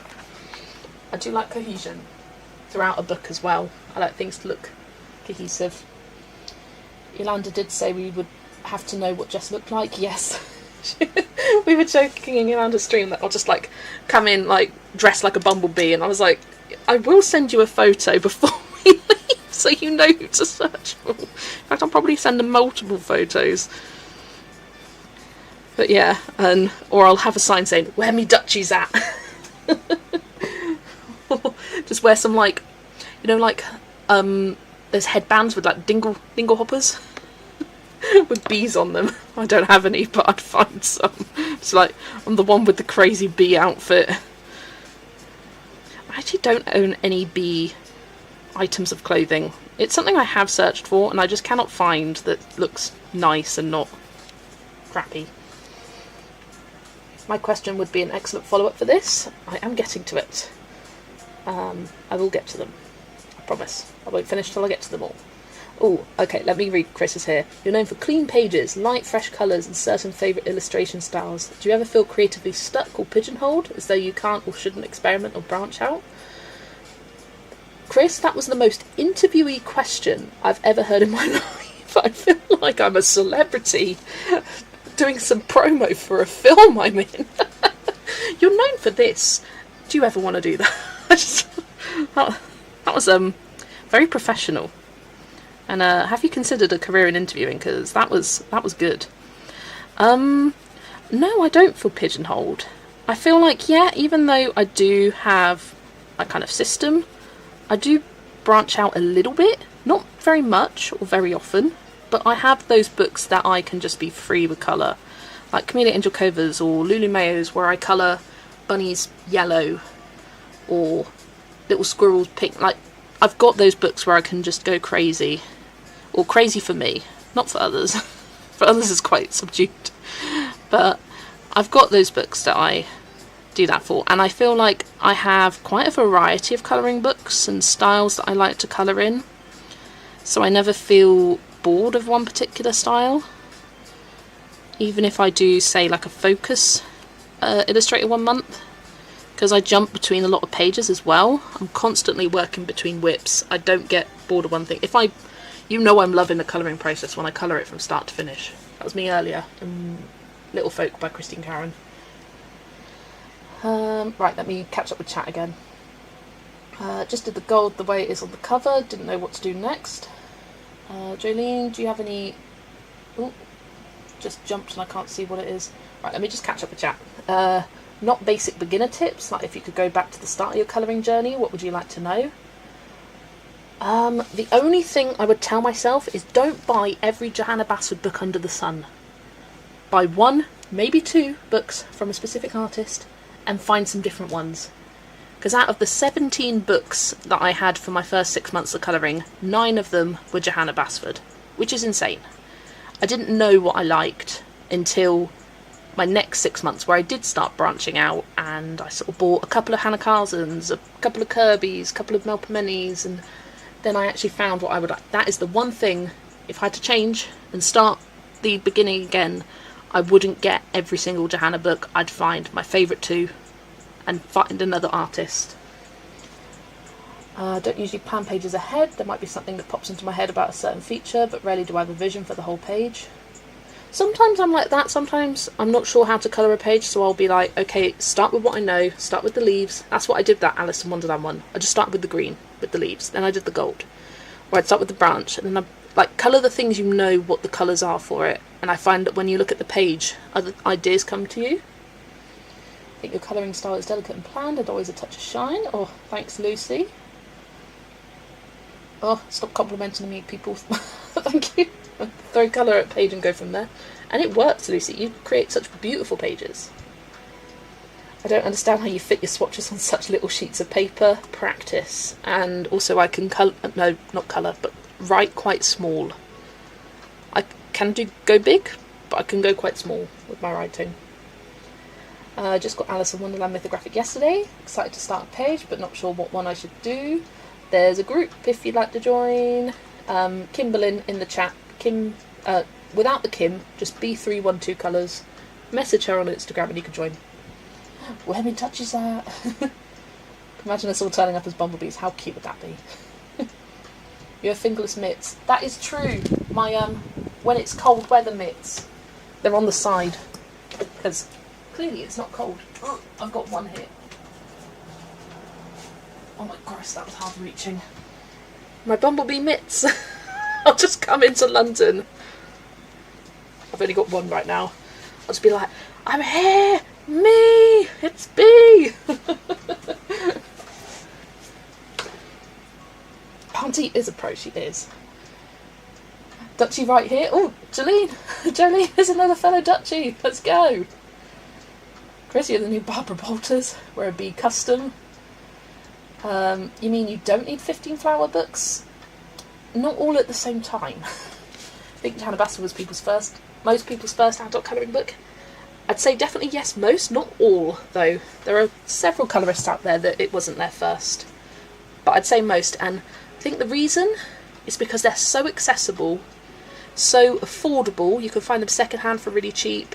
You can actually find them in a store as well, which I feel like when you're starting out colouring, finding something in the wild is more likely to get you into a hobby than buying it online. like, I'd reckon vast majority of us bought our first colouring book in a shop because colouring was on our brain, and it just, this is what happened to me. I'd been scrolling through, in fact, I think maybe even the day or two before, I'd been looking at Johanna Basford books online thinking, do I get this, do I not? And I thought, nah. And then I just found Magical Jungle in a shop, and I thought, well, that's a sign, let's get it, give it a go. And then 2 and a bit years later, here I am. Not 2 and a bit, 4 years later, here I am. Where is Lexi? I've not heard her since I've been here. Lexi is very hot, and she's just kind of out in whatever cool space you can find.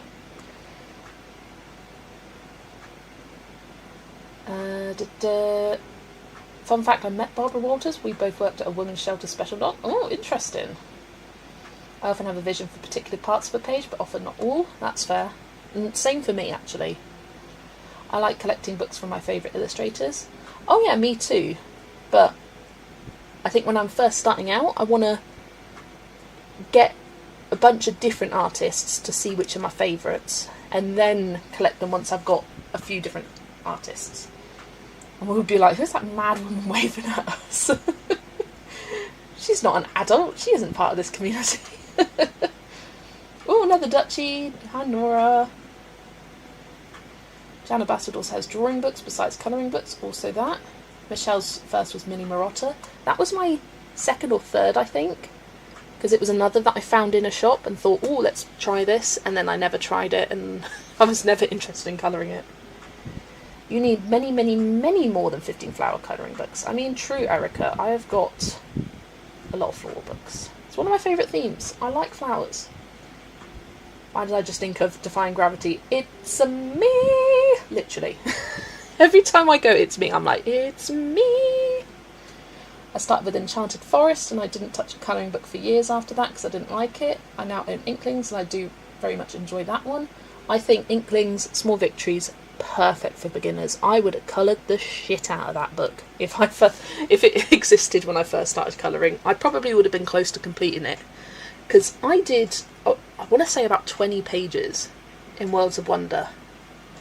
So if you think the Small Victory pages are what, half that size, I probably would have completed the book, because I would have coloured so much.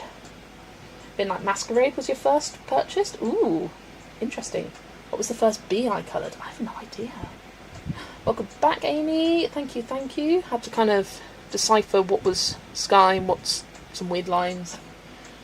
I remember reading an article about Johanna Basford back when adult colouring became a new hobby. Went to my bookstore specifically to find her book. Oh, interesting. Like Johanna Basford and have almost all her books. I wish I'd started with Rita Berman or Hannah Carlson. Started with... I have my journal here. Started with Johanna Basford, and I think Rita Berman might have been my first other one that I got. These aren't in order. I grouped them by illustrator, which I'm annoyed about. In fact, I think I changed that for my following year's journal. I went back and checked. Yes. So I got Magical Jungle, 30 Days of Creativity, Worlds of Wonder. Then I got 2 of Rita Berman's books, the Season compilation book and Europa. And I got Nature Mandalas by Mel Pemeni, World of Flowers by Johanna Basford, Colour Morphia, Kirby Rosanes. That was my kind of test to see if I liked Kirby. Yeah, so in my first 6 months of colouring, I owned Johanna Basford, Rita Berman, Mel Pemeni, 1 Kirby, 1 Morgan O'Brien, and I had a Teresa Goodridge and a Millie Marotta. Not many artists. I only had 17 books for the first 6 months. Can we have a Are You Dutch poll to see how many there are here? I think we're at 4 or 3. Every time it comes up, I feel compelled to represent the people who were into colouring before Johanna Basford Truth's Secret Garden. Let's go. I'm very traditional, still love Johanna Basford. Nothing wrong with that. We all have our favourites. Marty Noble invented adult colouring, if anyone did. Harumph. Been colouring since 2014, and I came to it as a painter and illustrator. Interesting. Creative Haven Saturday was doing colouring books before Johanna. My first was Kirby Rosanes. Yeah, I feel like there's a couple in the YouTube colouring sphere that started with Kirby. Amy, I think Shell did. I can't think of any others right now, but I'm sure there are. But yeah, quite a few. There's 2. When I bought my first book, I felt guilty about it. Oh, I'm glad that guilt ended, because you're still going. Colouring way before I saw the article about Hannah Basford, that old book I mentioned earlier, 1987. Now that's vintage. Received Hannah Carson's Daydreams for free and didn't know it was anything special, so I just started colouring and I really enjoyed it. Now she's my fave. Love that. Hannah Carson was one of those that took me a while to get into, but I did get her within my first year. Right, having a drink. Okay, caught back up with comments, so I can go back to the questions. Tell us a little bit, this is from Kimberlyn. Tell us a little bit about your grandma who likes to colour, whatever you feel comfortable with. Grandma, if you're watching, hello Grandma. So I bought Nature Mandalas when I was staying with my grandma actually, and that was one of my first, 10 books? Maybe even one of my first 5? I can't remember, you saw the list just now. But I bought that from a shop called The Works. I would have preferred Circle of Life, but I couldn't find it. And that was all that was out at the time, just Circle of Life and Nature Mandalas. So I picked up Nature Mandalas, and in fact I coloured the feather page at her house. I remember sitting in a chair at her house, colouring that page, and then feeling stuck about what to do for the central bit and the birds, and I left it abandoned for like 2 years. And it's finally finished now. But whilst I was with her, she was like, oh, this looks interesting. And she was like, I'd be interested in doing this. But she was like, I'm not sure about that style. That's a bit much. So I started recommending some things to her. And I think she bought a couple of Teresa Goodridge books. I don't know if she has coloured in them. When she came to stay with us last, I offered her any of the mythographic books that were from Aldi, because I'd just picked them up. I was like, if you want any of these, you can have them.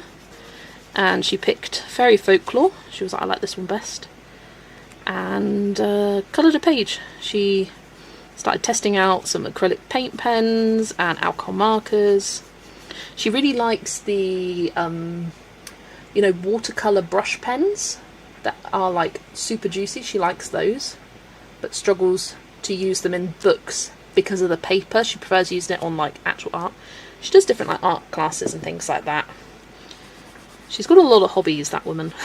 She does a lot of things, meets up with lots of groups and whatnot. I think she's done some like watercolour classes before. Yeah, just enjoys being creative. But yeah, like anytime I de-stash books, I've given her the option to take any. I think she took 1,000,000 Sloths and sent me a page that she'd coloured from it. She was like, not sure about these water brush markers in here. They didn't work very well. And I was like, yeah, the paper.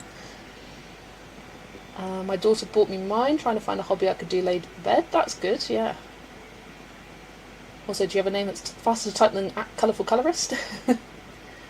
I still have the original book and actually bought another copy of it on eBay so I could try to do better. The first one I just used Crayola markers in. Never even thought about colour pencils. Yeah, they are the way to go. Right, I need a yellow highlight on the top of this tree, which, yep, this is why I start with highlights, because I forget to put them in. And now I haven't got enough room for the yellow, so I'm going to erase your problems away. Keep telling myself I'm going to do a flip through that old book one of these days. That would be really cool to see. And like to see how colouring books have changed in, well, 87, what's that, almost 40 years. Right, next question from Colourful Colourist. Are there any other hobbies you participate in? I like puzzles. I don't do as much puzzles now, but every so often, every few months, I will get into a puzzle kind of hyperfixation, and I like to time myself. So I've got a notes app on my phone where I've got my times for different puzzles that I've done, and I've got a huge stack. My nan really likes puzzles, and so we've done some exchanges. So I did have notes on my old phone, and then I think I must have deleted it, but this was the last time I did a timed challenge. So did a 1,000 piece European Wonders, 7 hours 15 minutes. I did a 1500 Harry Potter through the movies. I did that in 8 hours 35. And I did a 2000 piece Wild Kingdom Shells, which is by Ravensburger. And I did that in 16.5 hours. But yeah, that was me like obsessing over puzzles for 3 days straight, and that's all I could do and think about. And then I was like, right, I'm in the mood to colour again now, so I coloured. I have got a 500 piece puzzle that my nan gave me, that I gave for her birthday last year. She said it was horrible, and she was like, why'd you hate me? So I'll have to time myself, see how long that takes. I think that'll take me like an afternoon or something. So yeah, I like puzzling. I also like video games, so every now and then I'll get into a video game obsession. Specifically Stardew Valley, The Sims, Harry Potter Legacy. Got that for Christmas from Zoe, and I enjoyed playing that, and then I stopped. But just colouring, if you couldn't tell, colouring takes up a lot of my time. You don't get to 50+ pages a month without colouring every second of the day. I don't have time for other hobbies, I just colour.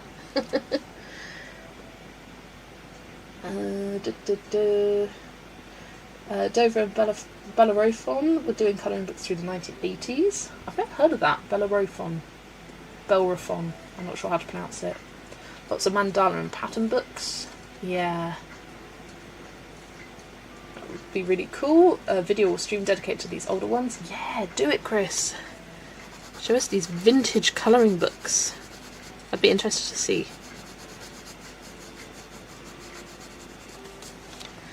Yeah, I did not capture the glow, the highlight on the tree perfectly there. That's why I start with it. But hey, that's good enough. Okay. Next question, if you had to pick one bookmark book, which would it be? Ooh. I've got 4, have I? 3. 4. Yeah? No, I've got 4. So I've got 3 Disney ones, the ABC ones, wouldn't pick that. I'll tell you that right now. I've got mini portraits, I do like that, but I probably wouldn't pick it. And then I've got the Petit Poupée and Diane Dufour's, what's it called? Elf et Lutin. I'd probably pick that one because it's Diane Dufour.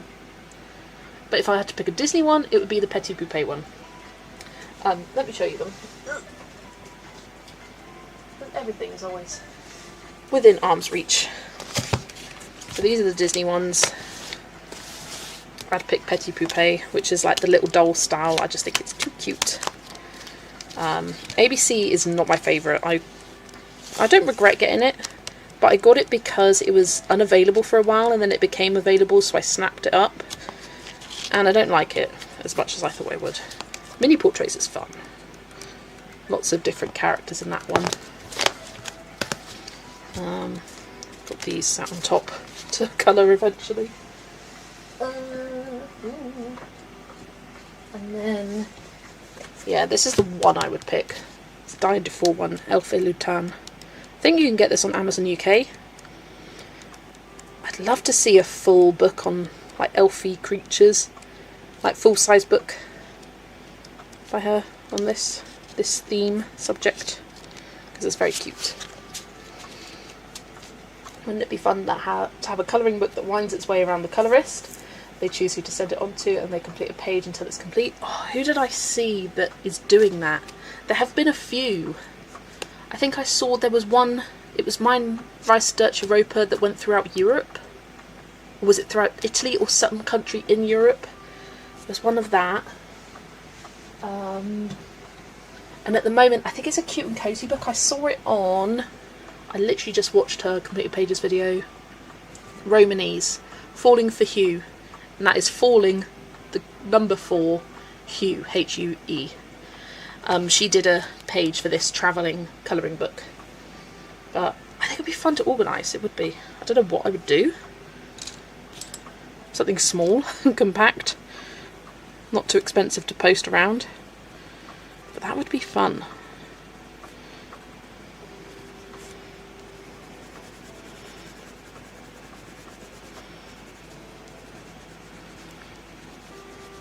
Right. Next question. Read Chris's already. Okay, here's Lottie's. What made you want to start colouring in the first place? And what made it stick? What made it become a daily thing for you? Ooh, so what made me want to start colouring is because I felt a lack of creativity in my life. I used to do bullet journaling and planning, and I really enjoyed that. Then COVID hit and I stopped planning so much because there was less stuff to plan for. I'm just going to sharpen that pencil. And it was good when I was at school and university because it helped me organise. And that was a really good creative outlet because I added washi tape to pages and did fun lettering and little doodles and whatnot. But then I moved back home after I finished and I just didn't have as much to plan for. I'd like write one thing on a day. I didn't have like the household stuff to manage it or meals to plan by myself anymore. So it just became a waste and I fell out of that. But I was still wanting to be creative. I tried all sorts of things. I've tried drawing and doodling and I just can't do it. I tried digital art, not so great at that either. And then, yeah, just scrolling one day, I think I came across, I want to say it was Rachel Henderson's, one of her videos on Johanna Basford, and it piqued my interest. And I found the book in the store and it stuck. And what made it stick? I don't know. I just started colouring, loved it, coloured another page, loved it, coloured another. I'm interested to see when it really stuck. I mean, let me grab my journal from 2023. Because I had quite a few periods of, like a whole month where I didn't colour. Specifically December. Decembers were bad with me, with my previous job. I just didn't colour much. Like I did 14 then. I think I did 2 one year. I'd say it was last year was when it really started to fully stick, where I was completing things every day or almost every day. But yeah, probably I'd say 2024 was when it really became such a passion, when I started making videos. And that's when I feel like I coloured a lot more.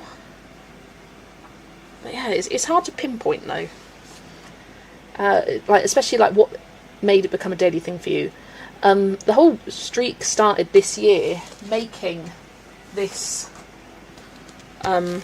calendar at the front, and I thought, ooh, I've seen it where people, like I've seen in Erica Elm Colours, her journal videos where she's done a little calendar and highlighted the day she coloured, and I thought I could do that, but I do colour almost every day, so let's do it if I finish a page. And then it just kept going and going and going, and where am I at now? I'm on day 190, 1, 2, 3, 4, 5, 6, 7, 197 on Monday. That page hopping live stream on Monday, that'll be day 200, which is insane. Insane. I've coloured a page, at least one page every day since the 26th of December last year, which is insane, and I recognise that, but I love it. Truly, I never saw much in the way of mandala or pattern books until after Johanna Basford came along. The 90s/80s, 80s/90s was a lot of historical stuff, fine art, landscape, reproductions of book art. Yes, the like translating of artworks into line work. I feel like that was quite popular.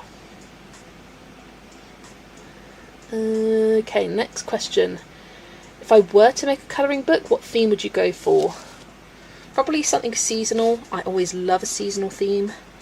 It would be seasonal, it would have loads of cute animals, potentially alphabet themed. I have a thing for alphabet books now, apparently. I always have. I've always loved the typography associated with alphabet things. It's always appealed to me. And yeah, alphabet books I like, and there's been some good ones this year. And by some, too. How would you describe your colouring style? Already gone over that one, so I won't answer that again. Why is it jumping around? There we go. Who was the first person you found in the colouring community that got you into it? So I think I did say this, Rachel Henderson, I'm pretty sure was the first. But if I go back on my Google history, the first people I subscribed to, which was on the same day, was Rachel Henderson and Elm Colours. So those are the two, I would say, that really got me into it and maybe discover the colouring community. The book I've been talking about was originally published in 1985. I let several guest colourists colour in it. It still has uncoloured pages in it. I'm always going to keep it. Oh, that is amazing. That is amazing. Nessa asks, you can have an infinite supply of one colouring thing of choice. What are you picking? You know what? This might surprise people, but I'd pick alcohol markers. Because it doesn't half annoy me how hard Ohuhus are to get open stock and how wasteful. But if I had an infinite supply of them, if the ink never ran out, that would be amazing. I don't mind repurchasing polys, which, yes, they're my favourite pencil, but I've had them for well over 2 years now. Many of them I've never replaced, and I use them a lot. Some of them I have replaced twice, and some are on their first replacement. But because of that, like, I don't feel like I need an infinite supply because they're so long lasting. So I'd go for Ohuhu alcohol markers. Then I could colour such large backgrounds and spaces without fear that it runs out. Just get another one. Great. Still need to do my Copic ink experiment. I want to do that too, Kimberlyn, because I was looking at it the other day and they're really not that much more. It's like less than £1 more for a Copic refill ink for something you can actually get, unlike the Ohuhu ones. I sent you a picture I coloured of this in all browns on Instagram. Oh, let me grab my tablet because I can't be bothered to get it up on my laptop today. Storage, infinite amount of storage, definitely. That is a good one. Just you never have to repurchase it or get a different shelf. Like, it just keeps extending. I think it was like 30 to 50 cents cheaper when I looked. Yeah, just like nothing in it. Here is Diane. Ooh, I love it. You've coloured this page in all browns. It looks, I'm sorry, it looks really bad on the screen. It looks blue toned, but it's really nice. And all browns. Looks really cool, like very vintage. I love the variety of colours you got in the leaves there. Absolutely amazing. Gorgeous, gorgeous, gorgeous. An infinite amount of time to colour, yes. That would be great. But it is specifically supply, so you know, you've got to behave. Yeah, I'd pick alcohol markers. Like, you never have to worry about your favourite colour running out ever again, because you get it. You've got infinite. What bugs me is that Ohuhu keeps coming up with new products. No, just fix the alcohol marker problem, please. Yes. It was when they decided to renumber and name all of them. Why are we spending our time renumbering and naming things when you don't even have a stock of your open stock markers available? Urgh. Yeah, that annoyed me. Like, change the names all you like, but have your products available. Right, I'm trying to find what colour. Stink Bug and Pastel Lemon. I spent ages doing this. Right, there's Pastel Lemon, there's Stink Bug. Infinite supply of money. That'd be great. Money and space. That is the correct answer. Okay, then it has to be all Prismas for me. Goods 1. If I could figure out which Copic colour matches the markers I already have, I'd just buy those refills.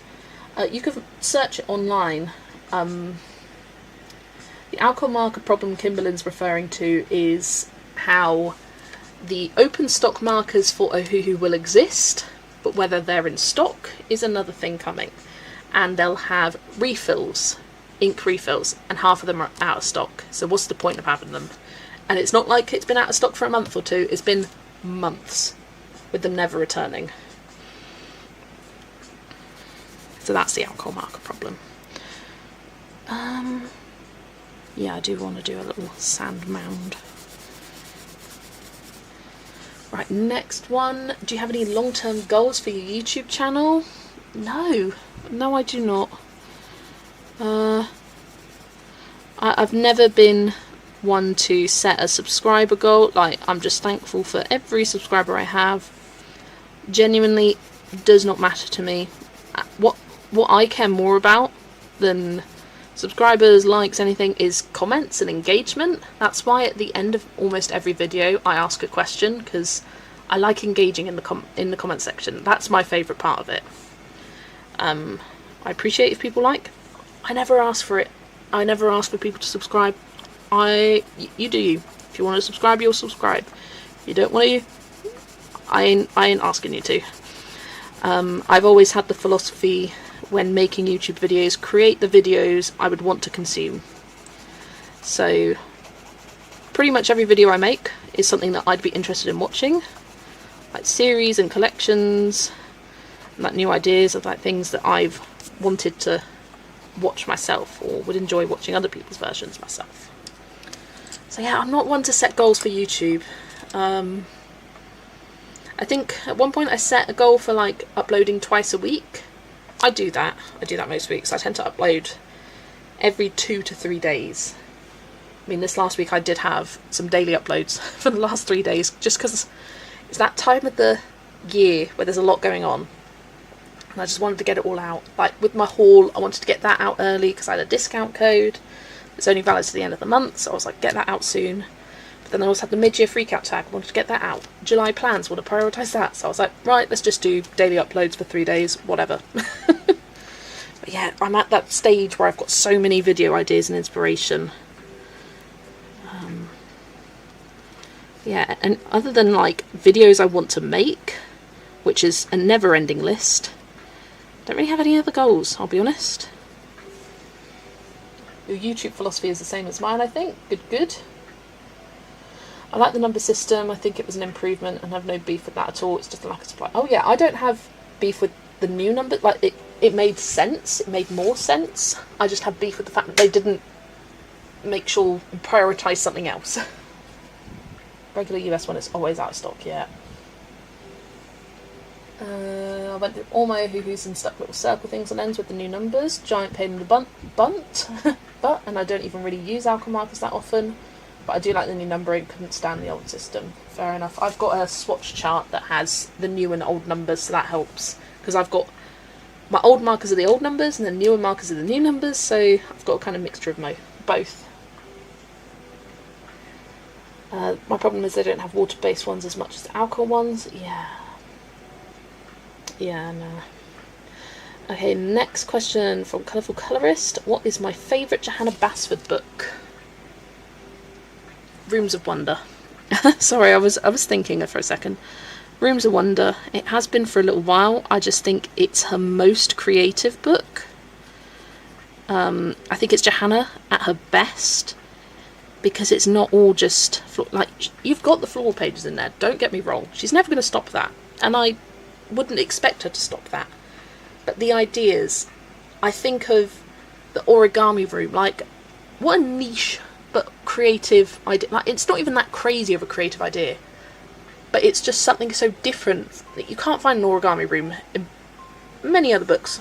Or the geology room, or the smoothie themed room, like just such creative ideas. The tea room in a cuckoo clock, like I think of that, Johanna, and then I think, why did you create a third book specifically themed to flowers? Why, Johanna? I forgot these leaves. I should make an A to Z wheel to choose pages. Oh, that'd be fun, Angela. Who has 2 distribution centres in Brazil but never had refills. I mean, yeah, sort that out first. My 2 favourite are Ivy and Rooms of Wonder. Yes, I do also love Ivy. I need to give more love to that book, I really do. I want to do I want to do a whip showdown livestream like Karen did. In fact, I want to do a video where I show all my whips and then make a short list to put on a randomizer wheel, and that is going to be on there. And I will finish it, or be close to finishing it, in an hour, because I'm going to do an hour per page. But yeah, I want to do that. I was thinking about doing it as a live stream, but I thought I wouldn't achieve as much on a live stream as if I just did it as a day. And I do want to achieve a lot.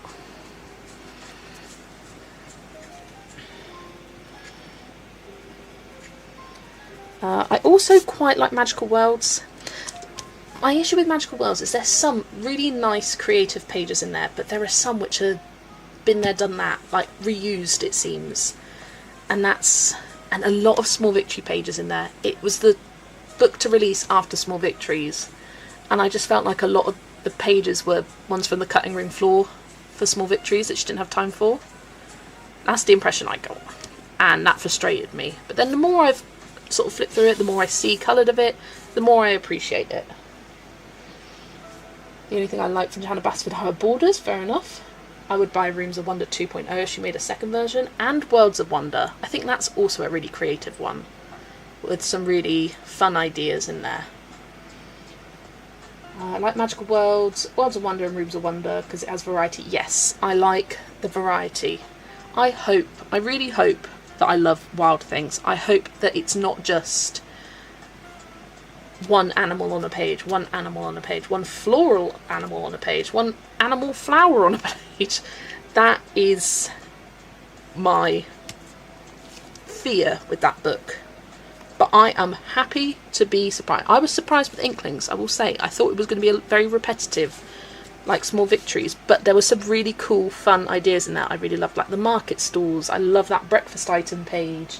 I like the kind of little miniature scenes, like that mushroom house one towards the back of the book.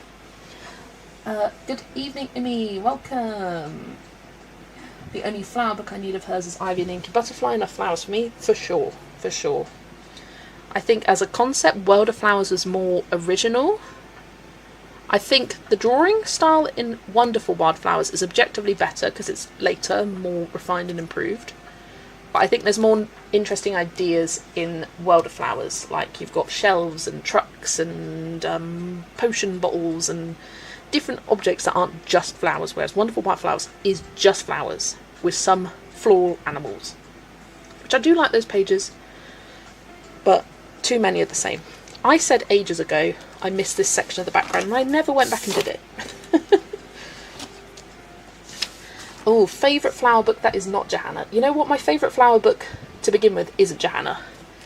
In fact, let me get my list, because I do have a flower themed list on my bookshelf app and I want to make sure that I do it correctly. I think I did this in What If I Could Only Have One Book Per Category video. I want to see if my answers changed. Not that I can remember.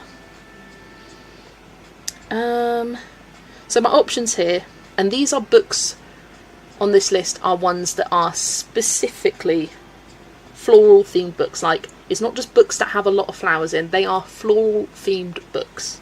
So I've got World of Flowers, The Language of Flowers by Stratton Peterson, Flowers and Cute Girls by Dada Cat, I've got Floribunda Year by Layla Julie, Beautiful Planet and Walk Within the Woods by Layla Julie. I've got Jardin à l'Anglaise by Gaia Lottier, Flower Fantasy by Melpomene Spanagiotou, Flowerscape and Flowerscape in Paradise by Maggie and Terrius, and then the Floralicious Colouring Freeze book. Sorry. I was about to read a comment and then it just kind of shocked me. I need a drink. What bookshelf app do you use? It's called Bookshelf, and the app icon is a white circle. Well, it may not be a circle. It's a white background with a red stack of books called Bookshelf. For once, it's not going crazy lines. But I think out of those, my favourite is Stratton Peterson's Language of Flowers, but Flower Fantasy is giving it a run for its money. I do love that book.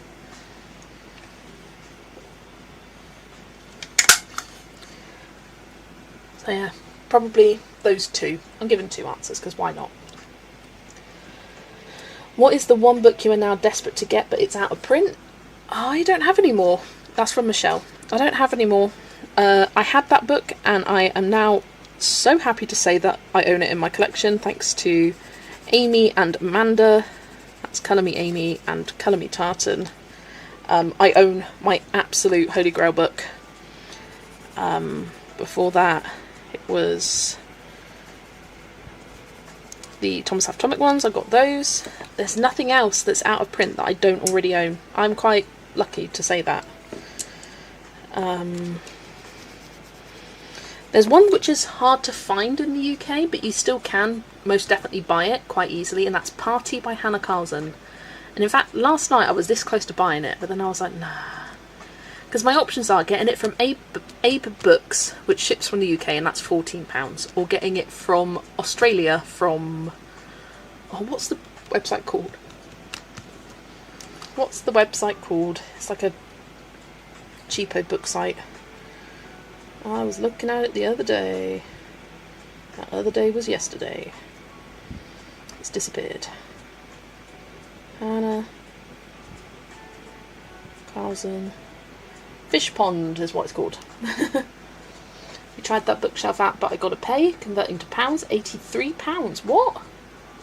Yeah, no, there is a paid version, but I've never paid for a version on it. I just use the free version. Like, there's the pro version, where you can do some extra features and whatnot, but I've never paid for that. So that's interesting. I didn't know that for different countries. But yeah, there are alternatives that do the same thing. Mine used to be Sargon, but I have the newer version now. Ooh, lovely stuff. It only allows 100 books. Oh no, yeah. Yeah, I've got way more than that. I like Layla Judy flowers, but I never coloured on my Layla Judy because I feel so intimidating. It is intimidating.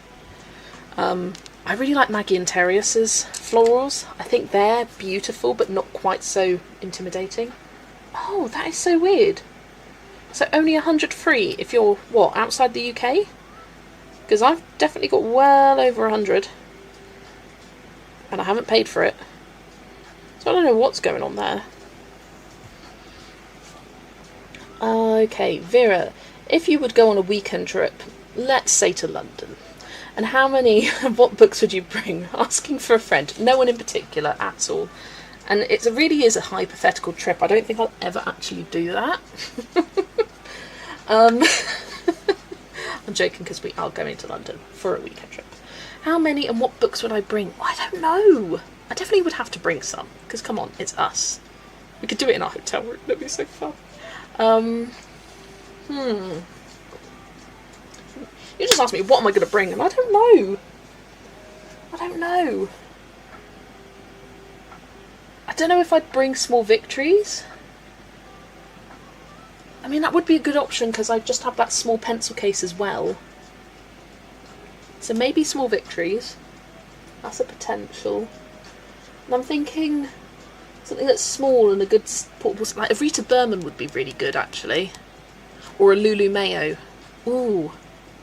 Maybe Small Victories and a Lulu Mayo, because Staedtler Design Journey pencils work quite well in there, and then just bringing that small case, because that could fit in like a little backpack that I bring.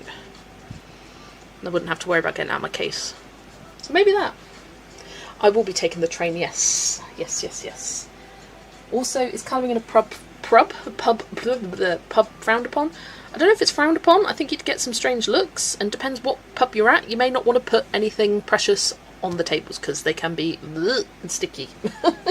Depends on the pub though. Same for me, only 100 books allowed, or you have to pay. That's for Australia. Anyone in the UK that has this app and has had to do it, they probably changed into a subscription model over time like everyone else. Yeah.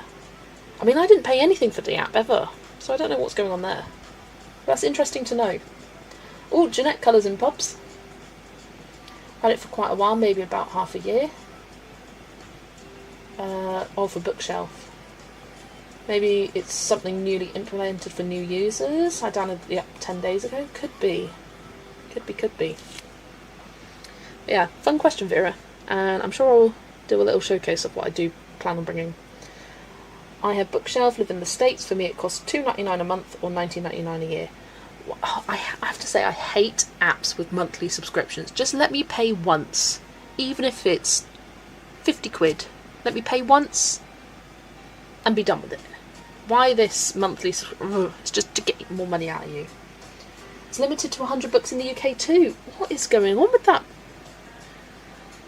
Maybe I need to find a new app to recommend to people now that does the same thing.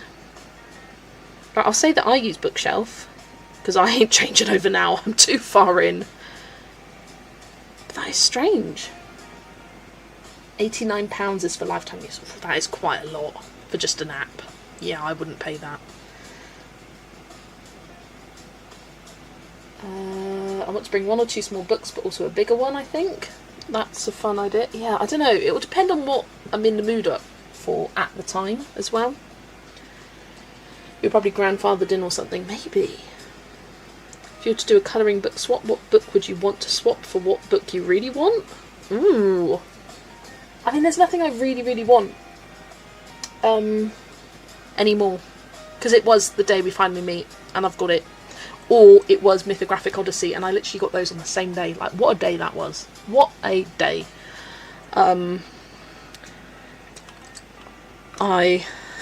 Yeah, I still can't believe it. But I'd probably swap out Hannah Carlson's Seasons. If I hadn't coloured in that book already, and it hasn't got like my progression of colouring, because it was one of my first Hannah Carlson books, I would give it away. But I've coloured 5 pages in it, and I don't want to give it away, and I would still colour in it and enjoy it. And it shows my colouring journey. But I'd swap that out, because I know some people really want it.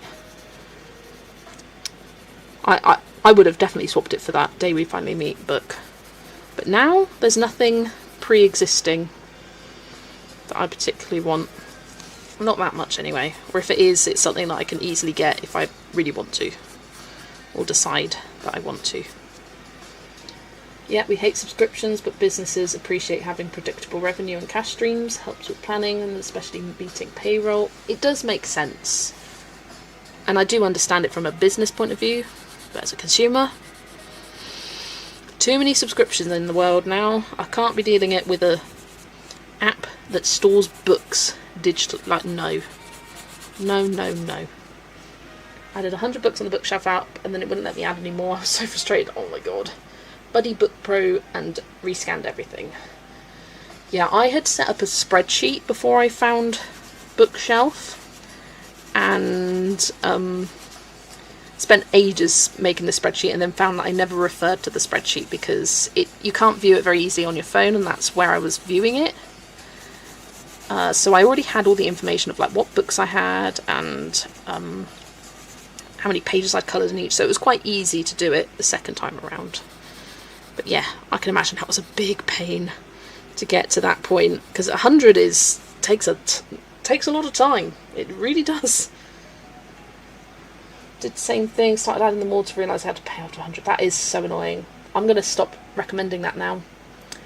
That's what I was going to say. I think it makes sense to charge for advanced features, but otherwise it's just a database. I mean, yeah, like, fair enough you want to pay for some advanced features, because that's what I've got. Like, to pay, you can have multiple filters or multiple ways to organise things, and I think you can add some notes and quotes and whatnot. But for the basic, at the moment I've got 330 according to the app. Yeah, I'm up to date with putting it all in actually. 330 books. So I need to now know. So what did you say? Libby? Free version allows up to 1,000 books, but even then that wouldn't go for a Yolanda. And what did you say you had? Buddy Book Pro. Yeah, I'll do some digging. I mean, I am not transferring over because I'm invested. And I'm sad to hear that. Really sad.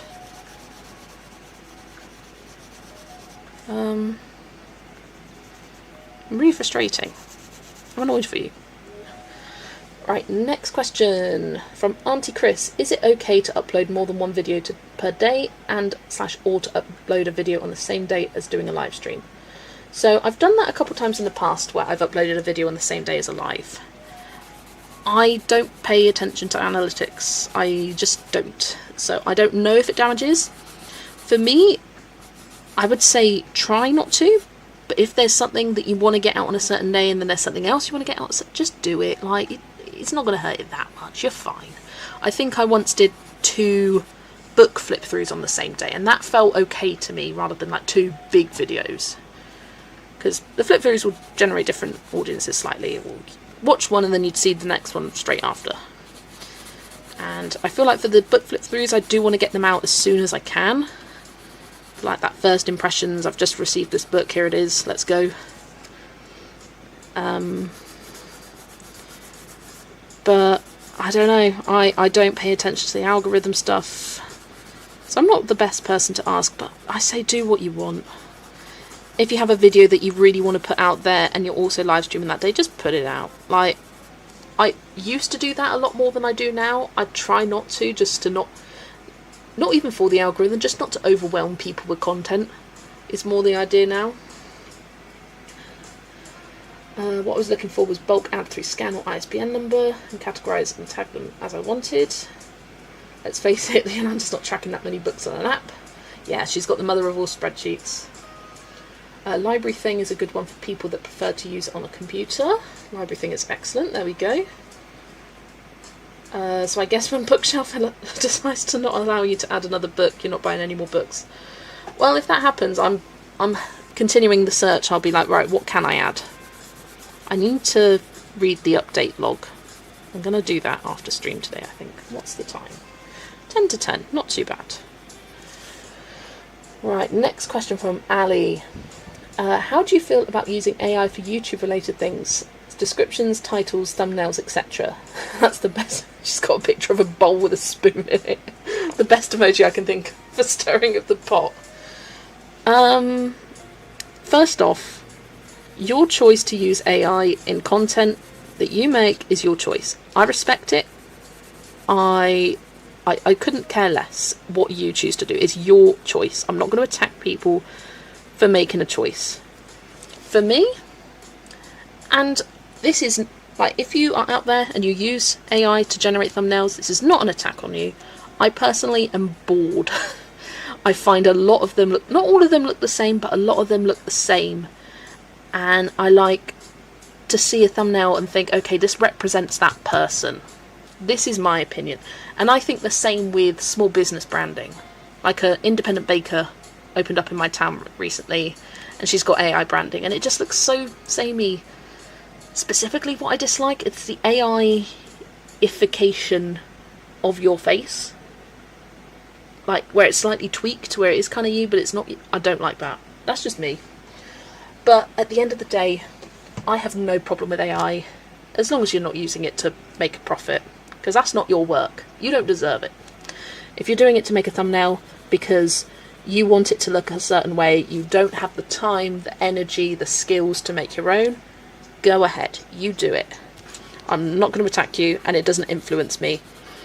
But I would say, as someone who has been on YouTube and read some comments and whatnot, I would be hesitant if you're first starting out and wanting to build an audience to use AI, because I've seen comments on people's videos, or I've seen comments outside of videos where people say, I don't watch any videos that use AI in the thumbnail. And so if you're wanting to build viewership, and that's something that might influence you, like, oh, I want to make sure that I'm reaching a wider audience, maybe not using AI in a thumbnail. And my recommendation is Canva. Once you've made a couple of thumbnails, that's what I use for everything. They've got loads of templates on there. I think they even have like AI tools on the app as well that you can use to help yourself. But on Canva, like, once I've made a few thumbnails, like I've got my monthly completed pages thumbnail, I'll just copy and paste that for the next month and just change the background picture. Again, my opinions. I'm not hating on anyone. Never will. It's your choice. But that's just my opinion. Speaking of AI, do you know about Meta's new settings? Public service announcement. Go on, Kimberlyn. I hear you on AI thumbnails. On the other hand, my thumbnails suck, but they are different. I don't think they suck. I think they're really nice and personal. I like how you put your face in it. I do. So incredibly well said. You're welcome. Favourite for Pro, Holbein or Polychromos, or any other? And do you have a favourite budget pencil set? Ooh. Oh my gosh, I'm really loving using the Holbeins. Oh, I used them on a page from Christine Karen today, and it was glorious. I would say both. I would say Holbein and Polychromo. Bin off Prisma. Holbein is the superior of the two. Yes, it's more expensive, especially if you're in the US, it's a lot more, because Prisma's a lot more affordable there than it is in the UK. But I think the quality is so much better. Like, even just of the barrel holding it, you feel like you're colouring with a quality pencil, not some rubbish, cheap crap that keeps breaking and the pencil is misaligned and the core, and that's what really frustrated me and was kind of my deal breaker with Prismas, was not necessarily the using them, because I do enjoy using them. Weirdly, my favourite place to use them is in Amazon print books. I like them in there. But it was the quality. It was the fact that I had cores falling out of my pencil. As I'd be pressing on it, it would be pushing out the other end. It was the fact that they were so misaligned. When I sharpened it, I couldn't get a clean point because there was wood growing out the side of it. It was things like that. Like, for a quality pencil brand, why is your quality control for your pencil so rubbish? And that was my deal breaker. That's a question for chat. And my favourite budget, still Brute Through in a Square, and you can get them on AliExpress or Temu. But I would, if I was first starting out, I'd probably get the Woomers, because they're budget and you can get them open stock, and that is so unique. And it's something that when you're first starting out, you don't realise how essential that is until you start colouring a lot and you run out of your favourite colours, and then you think, well, I've got to use something else now, and that's annoying. So the fact that Woomers are budget, they're not the most budget, so I don't know if they're the best to start out with, like if you're just wanting to have a cheap set to play around with. That's my suggestion. I'm just filming my Dragon on the Monthly Dragon Spell page. Just have to do the leaves on the tree. Best page ever. Oh, yes, Vera, I can't wait to see it. You're going to bed soon, thanks to the stream, Slaplecker. Where's the best place to get them if you're in the US? What's that for? The Holbeins or Prismas? I'm assuming Holbeins, because I don't know. If you want your content on Instagram to be able to be used by other Instagram users in an AI, you need to go into your settings and toggle off the permission. If you don't want your content to be used by any other Instagram users. Ah, so it's a setting. Interesting, I'll look into that.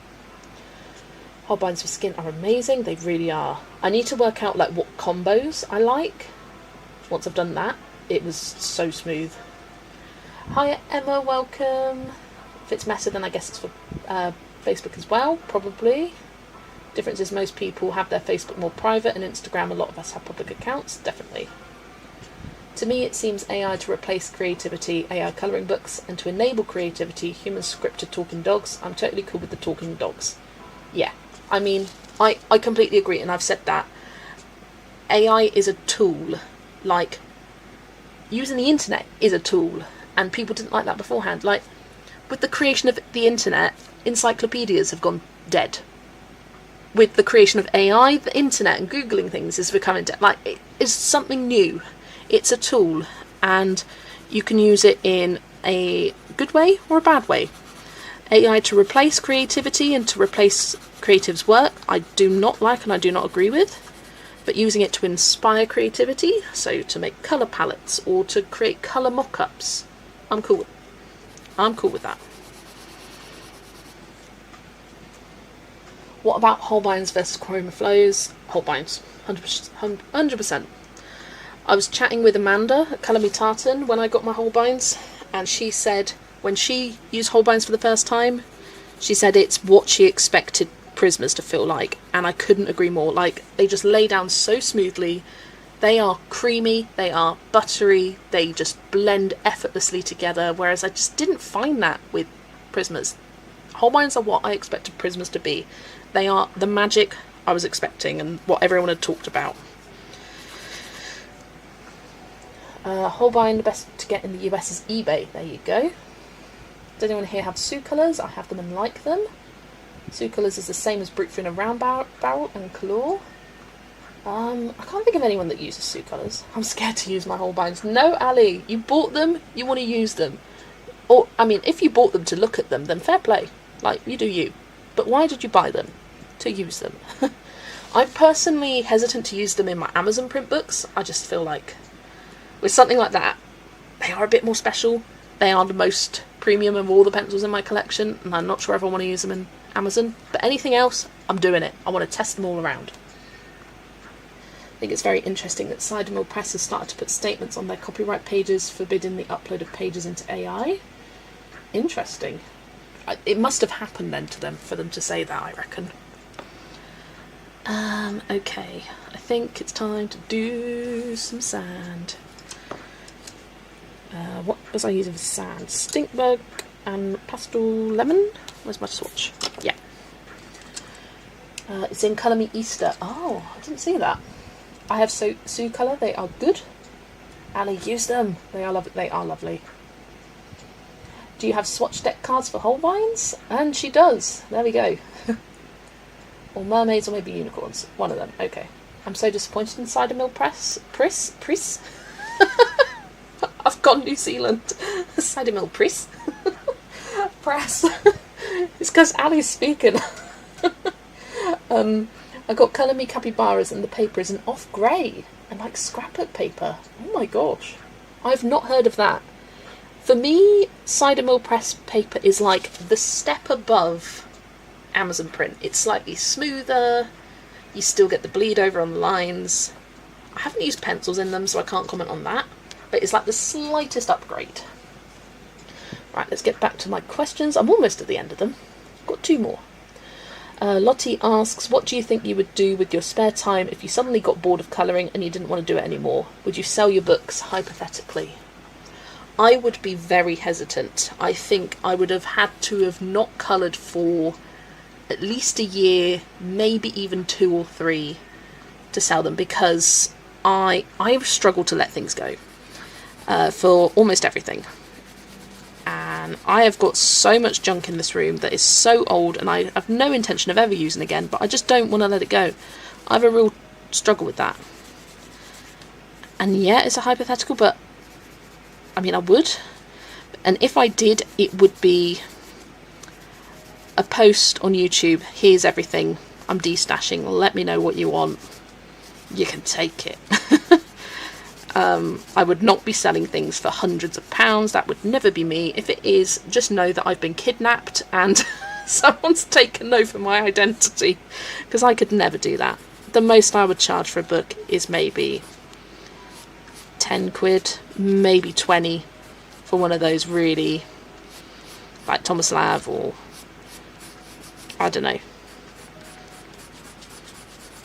But I've already used my worth of it. Like, I'm not here to make a profit. I mean, I may be needing to make a profit, and I'm not judging those who do.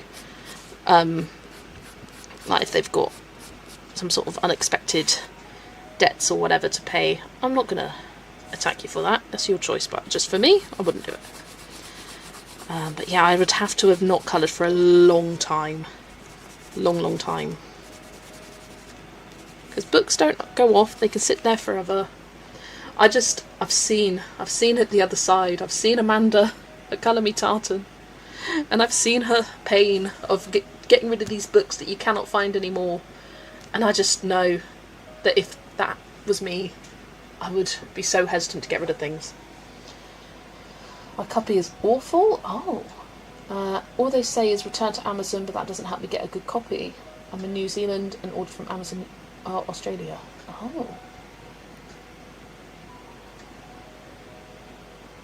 That is interesting. I would order from Amazon UK if I was sure it would be nice paper.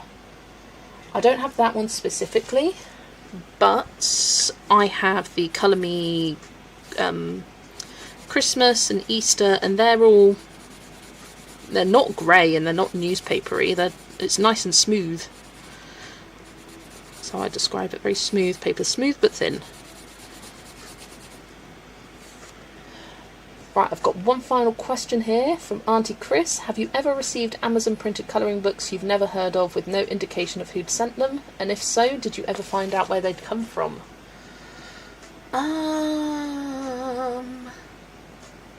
No. I don't think I've had that happen. I've had it happen once where I didn't have a note in a book, but I found out pretty quickly who it was from because they'd sent me some other bits. But yeah, no, I haven't.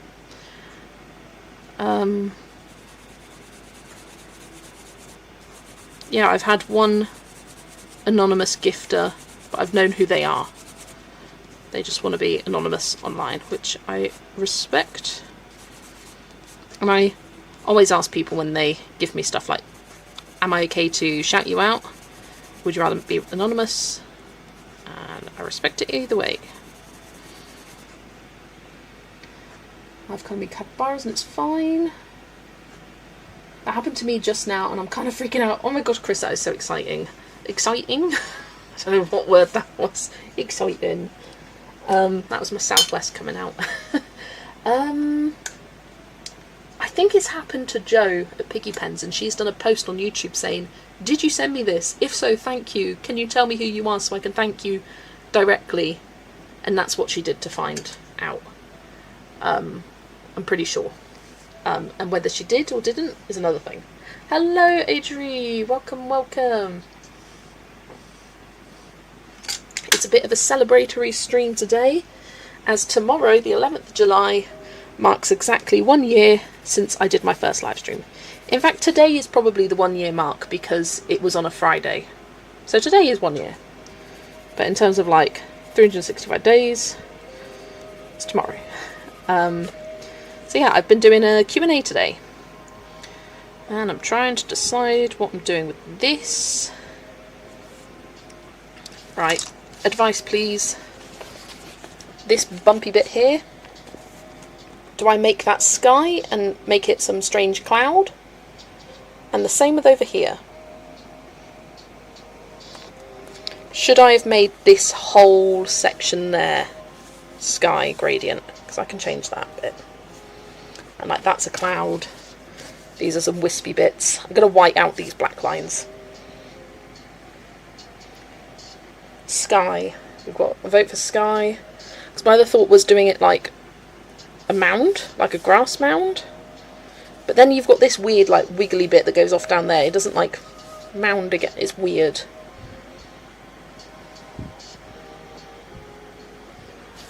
I'm thinking sky. Sky, believe them better. I don't know, is that the tagline for it? I think it is. The one on the right I think are trees, but I would do it sky.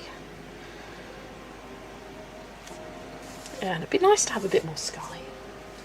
Colouring always looks so smooth. How do you manage that? I have to press really hard to get mine to look smooth and not have paper tooth showing through. It isn't completely smooth. Like this tree, you can see texture. The trick is camera smooths it out. But I find working dark to light, using harder pressure with each lighter shade you use. So you do light pressure with your dark shade, then medium pressure with your medium shade, and the hardest pressure with your lighter shade. The part on the right makes me think it's cloudy. I agree. I agree. I'm gonna erase this and make this part of the sky.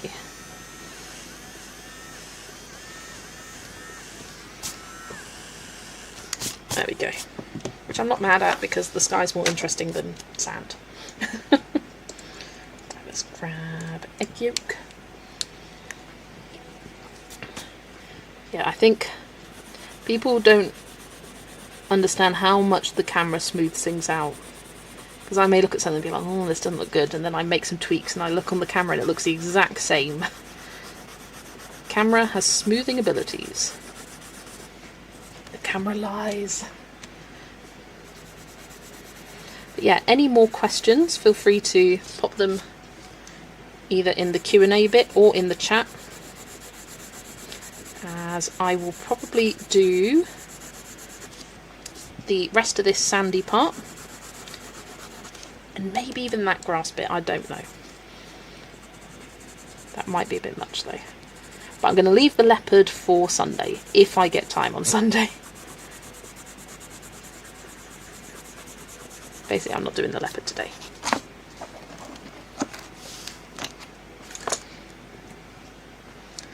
Okay, right, pastel lemon, no, stink bug. Finish this bit. Because this at the bottom is going to be grass, green. Green, green grass, blue, blue sky. You better throw a party on the day that I die. The camera does wonder. We'll see it different than the people watching on the other side, for sure. The camera lies. It sits on a throne of lies. Name that film.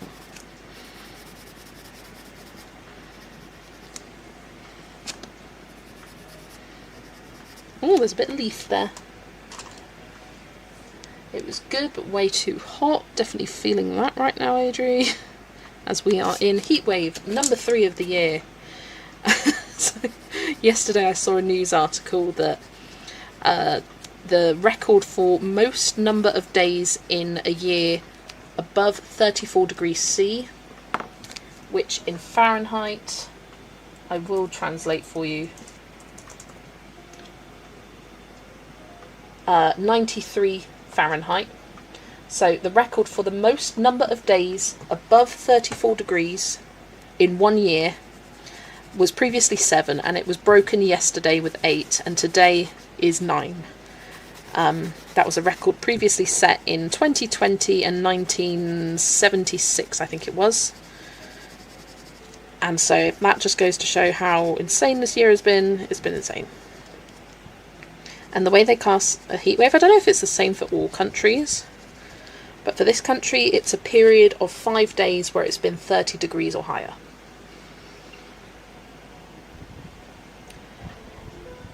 Elf, yes. You sit on the throne of lies. Elf. Love that.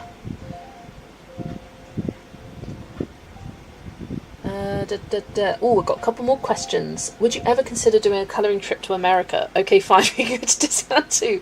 Yes, on the requirement that I go to Disney for, like, if I did that, I would have to go to America for like a month, because I'd spend like 2 weeks in Disney, 2 weeks just colouring away. Okay, maybe 3 weeks. It's more achievable. But yes, I would. Yes. I'll be honest, the top destination I want to visit is Disney World, is Florida, for Disney World and Universal Studios. Does that make me a bit sad, maybe? Do I care? No. That's what I want. And that's what I want.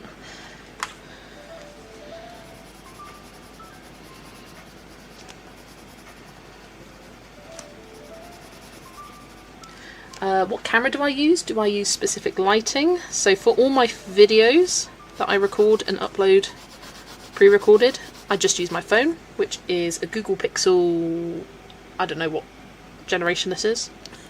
It's a Google Pixel, I have no idea. Does it say in my settings? System? About phone. Google Pixel 9a. That's what I use. Because I did have, I think it was an Honor phone, and then last year when we had our heat wave, it messed up the camera. It made it do this like jiggy thing where it would like zoom in, zoom out, zoom in, like it would do this. And it wasn't a focus locking issue, because I always lock my focus. It was really annoying, and I think it was the heat just like destroyed it. So I was like, right, I'm upgrading. This is the costs of being a YouTuber making videos. I'm paying for the extra money to upgrade my phone early. I think it was like, I just had to pay 2 months of my old contract before upgrading. So I got a Google Pixel because it had the best camera for the best cost. Like, best camera for the money that you pay for.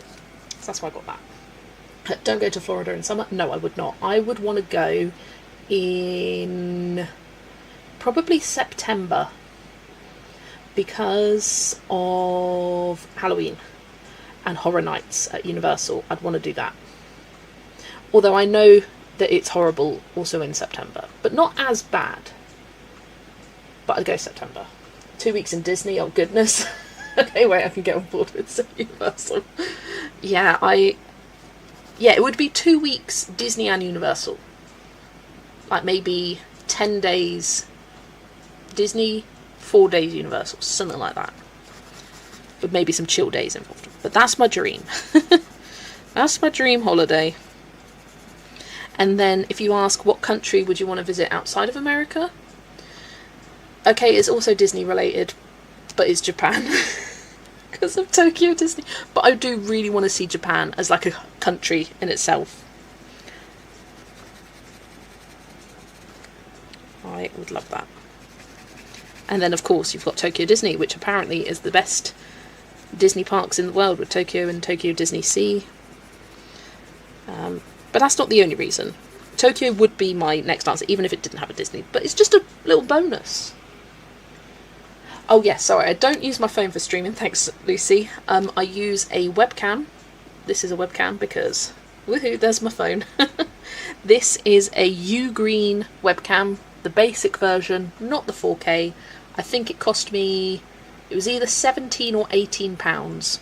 I just searched for webcam on Amazon, looked at the reviews, these seemed pretty good, thought I'll give it a test. If it's rubbish, I'll return it. If it's good, I'll keep it. And I kept it.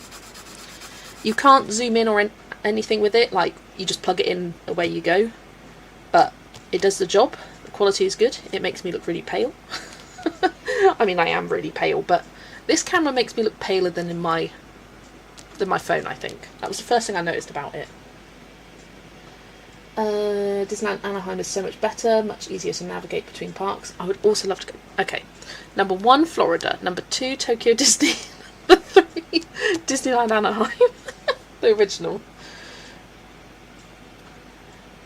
1976 was horrific. I was on teaching practice in Southampton and trying to teach them how to make flaky pastry. Oh my gosh, that sounds horrific, Jeanette.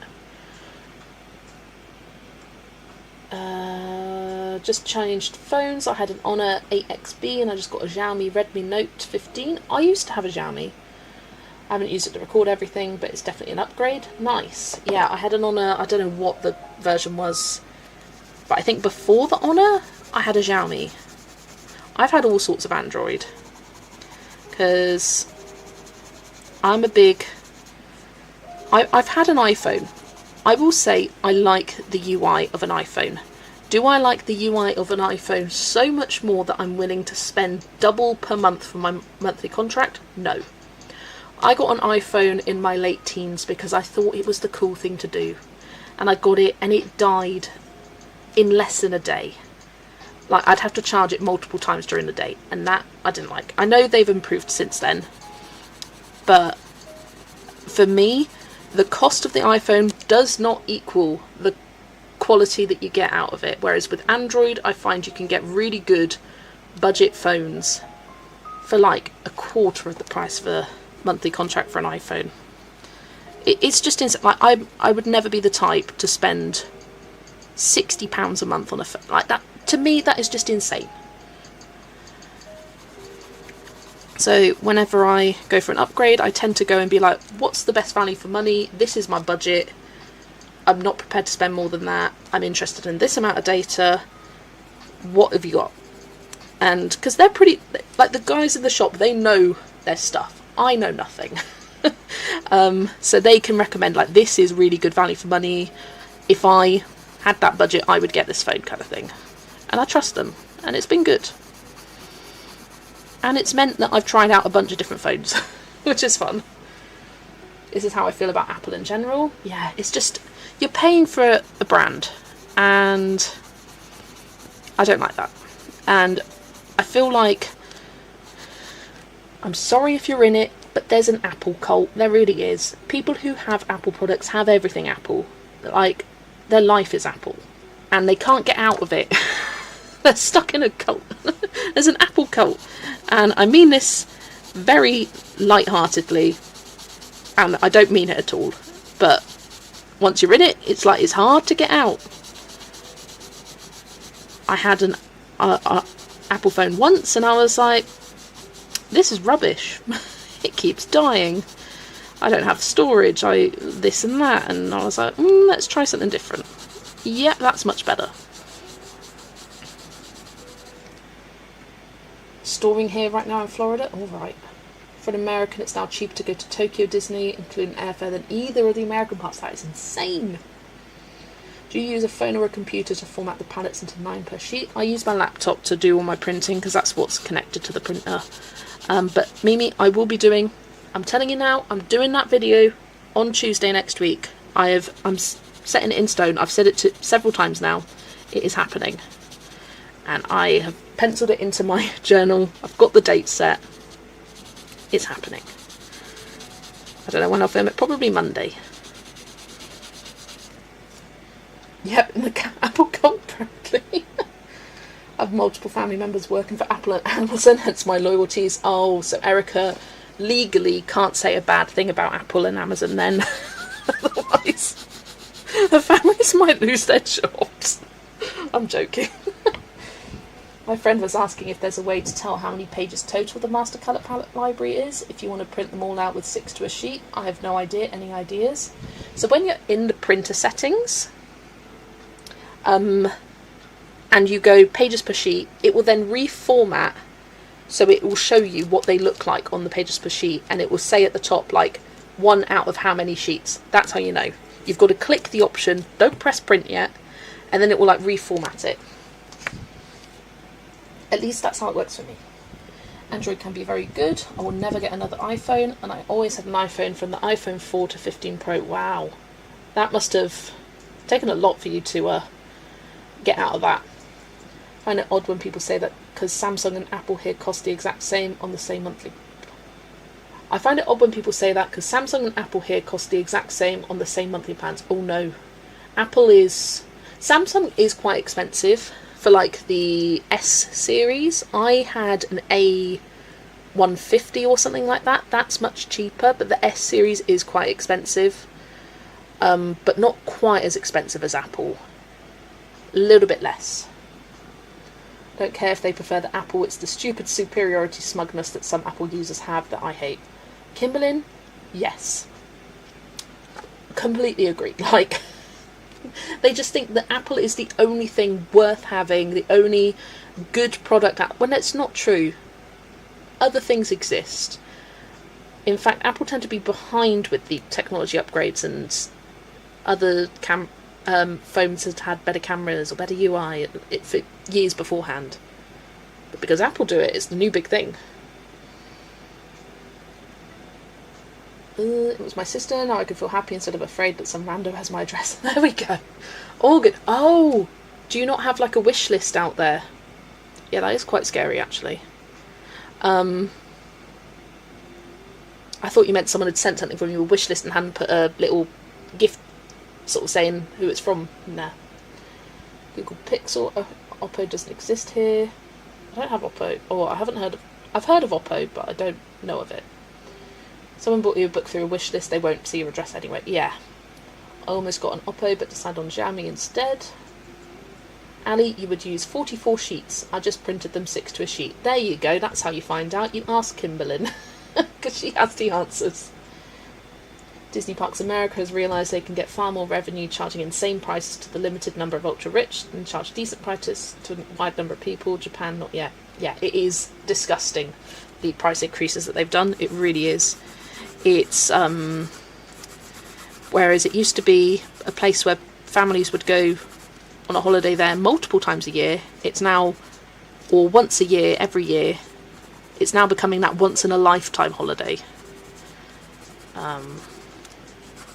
And then so many things are being priced out because, oh, to skip the queues, you used to get free fast pass, now you've got to pay for it. Oh, to get across the park quickly, you can pay for a minivan. Like, it's ridiculous, the extra costs, and I agree with it, and it's not right, but I still want to go.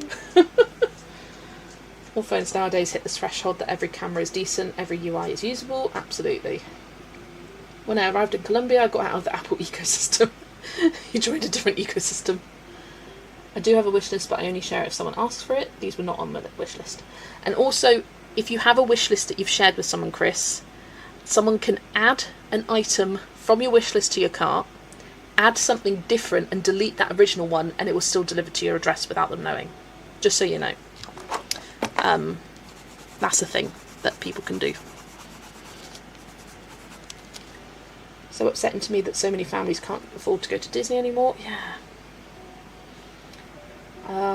And then when you get there, the queues are insanely long because everyone's got a fast pass lightning lane that they've had to pay for, and then it prices you out even more. It's ridiculous. What? That is crazy. No, it's true. I was at one point a user experience pro. I like the Apple experience more. Fair enough. Like, I do think objectively, the Apple UI is lovely. I really like the aesthetics of it. I just don't love it enough to pay that much extra. Right, I think my sunset background looks too similar to the sand. So I may change that, but not yet, not today. I may just make it slightly more orange toned, but I'll do that off camera. I just want to get this bottom bit done and then save the leopard for hopefully Sunday. I'm too used to the Apple system. Sony makes the cameras that go on the iPhones. Oh yeah. Way more difficult to get DAS accommodations. Oh yeah, it's horrific. The amount of people, like, the only disability access you can get now in Disney World is if you have autism. That is it. Like, I've seen so many disabled people who physically cannot stand for long periods of times, and they're being forced to go into queues, which means that they're not going on rides that they would have gone on if the system... It's disgusting. Disgusting. And I don't understand how and why they changed that. Instead of improving the system, because it was getting overused or overwhelmed, they just removed it. Pink it up! I have the Apple TV, iPod, Mac Mini, MacBook Air, so if I change one thing I have to change it all. It started when I worked for a company that provided iPhones for employees over 10 years. That's what I'm saying, once you're in it, it's hard to get out. My American phone is still an iPhone, but I only use it for banking. Fair enough. You can download an app on Android and have identical UI nowadays, so iPhone isn't worth it. It's not even for the UI, and Oppo is virtually identical in UI. Yeah.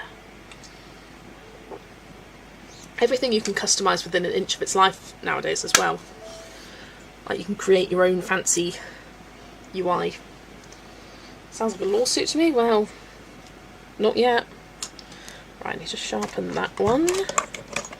Will it sharpen? Ooh. Lots of autistic people and similar disabilities not getting the DAS accommodations. It's ridiculous, the amount they've restricted it. Ridiculous.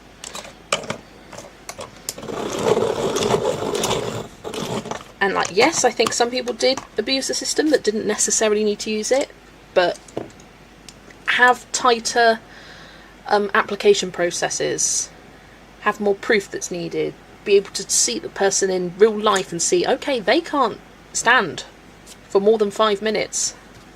They need this pass. Like, so many things they could have done. I love the personalisation of Android, yeah. I just told my husband I want Holbeins for my birthday and showed him the price. Don't worry, he's not breathing, but I know CPR. You'll be fine. she'll bring him back to life. Remember, it's staying alive, staying alive. Yeah, I did that before. You know what? Don't look at it on Amazon because it's insane. Because I did that before, and it is a lot more on Amazon because they charge... It's imported from Japan. You know what a better idea, Ali? Say, I want to go to Japan and buy the Holbeins there, because I've heard that actually in Japan they're not that crazy expensive. They're more along the Prisma cost in the US, from what I've heard. I may be wrong. So what you want to do is encourage him to go to Japan, and then you just happen to find them in the wild and buy them there. There you go. Easy. Win-win. And go to Tokyo Disney. There you go, he'd be down, dream vacation. I've got a disability and I got access to everything faster on Disneyland Florida and Cali, but there were a lot of disabled people, so there were queues even on the priority. Yes. This is a change that's happened literally in the last year. So I think it started last year and has continued into this year.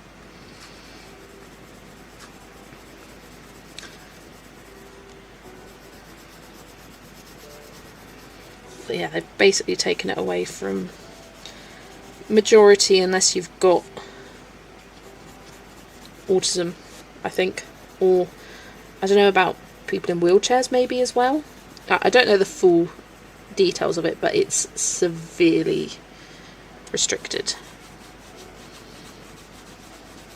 of like who's eligible. Like people who once were no longer are, yet their disabilities haven't changed. What about Amazon Japan? Would they be better priced? Probably, but would you want I mean, I say that the pencils are being shipped that way. Amazon Japan aren't the best for packaging things. I don't know if I would trust them to ship pencils securely all that way.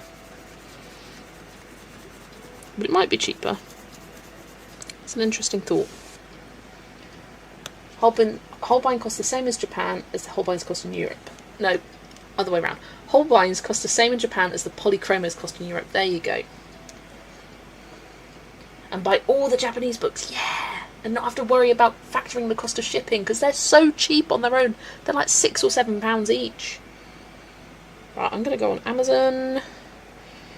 Change to Amazon Japan. Oh, I've previously visited the United States, so that's on my Japan. There we go. And search for Holbeins. 150 pencils. They're not on there.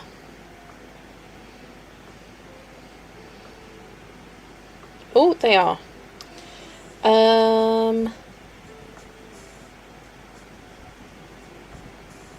Holbein.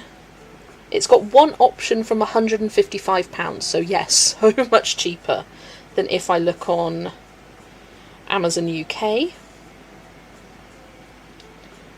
So £155 versus 150 pencils versus oh, that's the wooden box.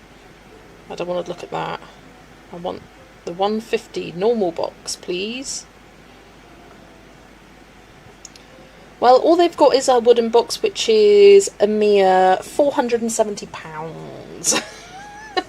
Okay, there's the 100 box, and that's £206 for 50 less pencils. Are we still talking about phones? I have a Samsung Galaxy S23 Ultra, little old but kind of fancy. That is great as a camera, but sucks to look at because the screen is permanently yellow. Used it for videos and streaming for the first month before buying a webcam because I was tired of clamping it and clamping it every time. But I tried to use it for a video last night and suddenly OBS can't find it. No! Found it automatically before, so I don't know what now. Maybe should I put this in the tech stuff part of Discord? I would. Honestly, OBS can have funny 5 minutes. I've had it where it just will not recognise that I've got a screen to share. Like I've got a web browser open and it's right there. And it just like, nope, it does not exist. Nothing is there. And I'm afraid I'm not good at the troubleshooting on OBS.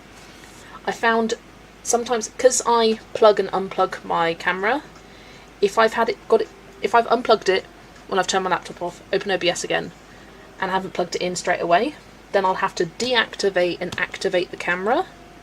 So that sometimes works, but if it isn't even picking it up from the selection, I have no idea. I'm afraid. So Chris, is that why your stream, you didn't come back? Because I kept refreshing and I was like, she's not here. And then I saw your post and I was like, oh.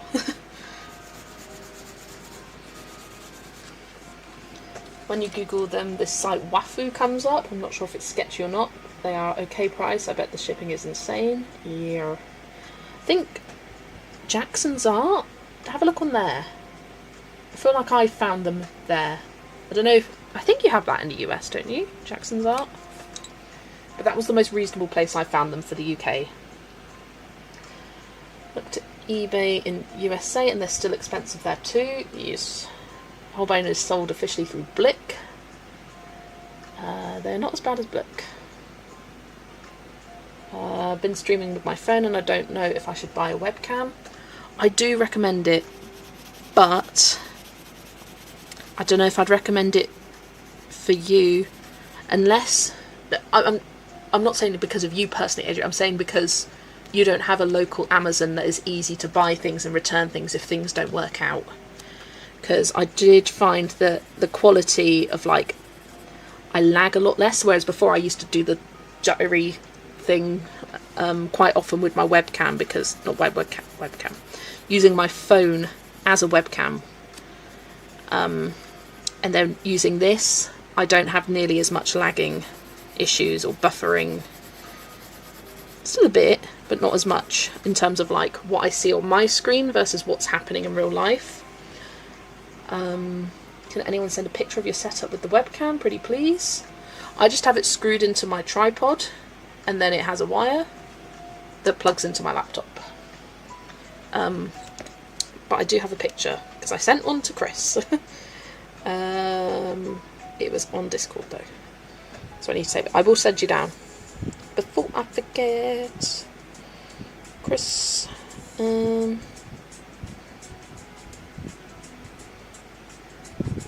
save that, send to Adri.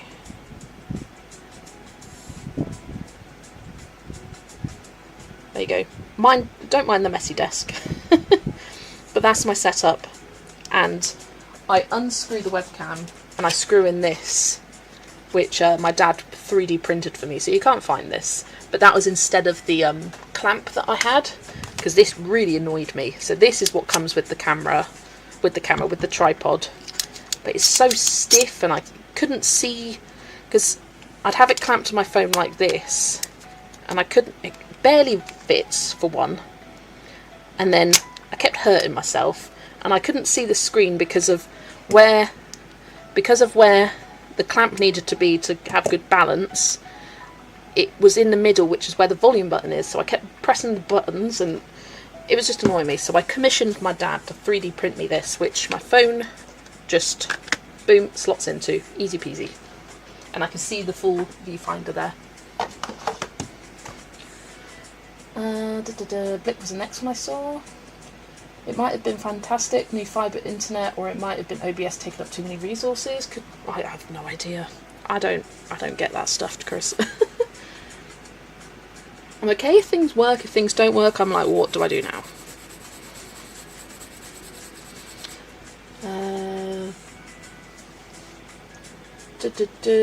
Bought them from both Discovery Japan and Wafu. They both worked.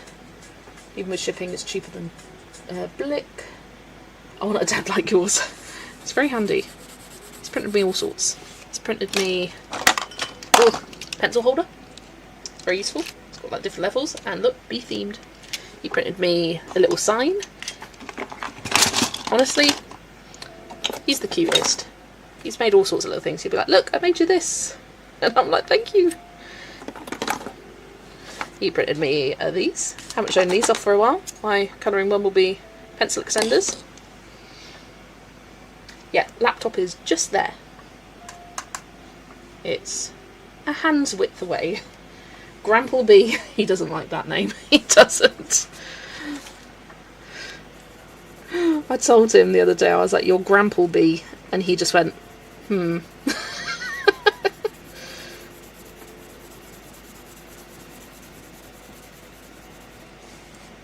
Use a magnetic clamp. He'll have to make a new one anytime you get a new phone. Yeah, but he likes projects, and he can do it within less than a day. And now he's got like the template, he can just adjust it. It's pretty nifty at that.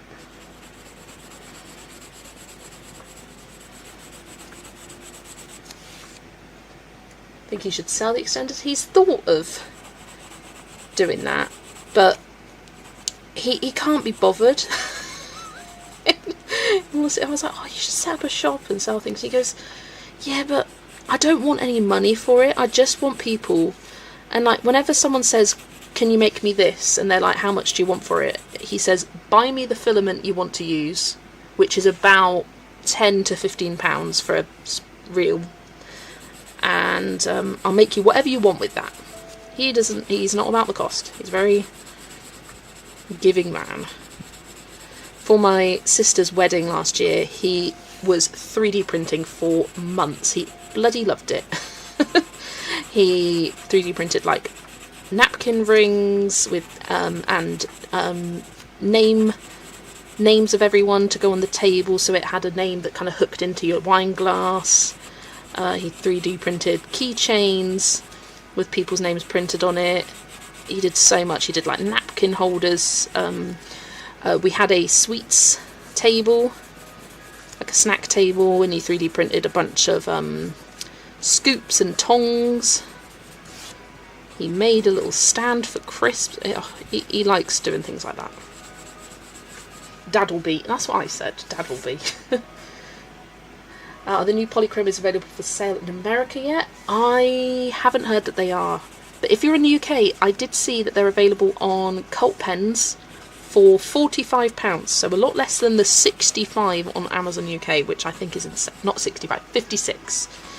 I thought that was a bit crazy. It's crazy much. 266 from Wafu. I feel like that's not bad. Not too bad. Not as crazy as some. Yeah, keep having a look. That would be my problem. I don't have a spot for my laptop. I'll wait until I move. I'm going to make sure I get a room for the channel. That's a good idea. Yeah, there's no sense worrying about that stuff if you literally do not have the space to put it. I mean, you could put it on like the floor next to your laptop, like you don't need to look at it.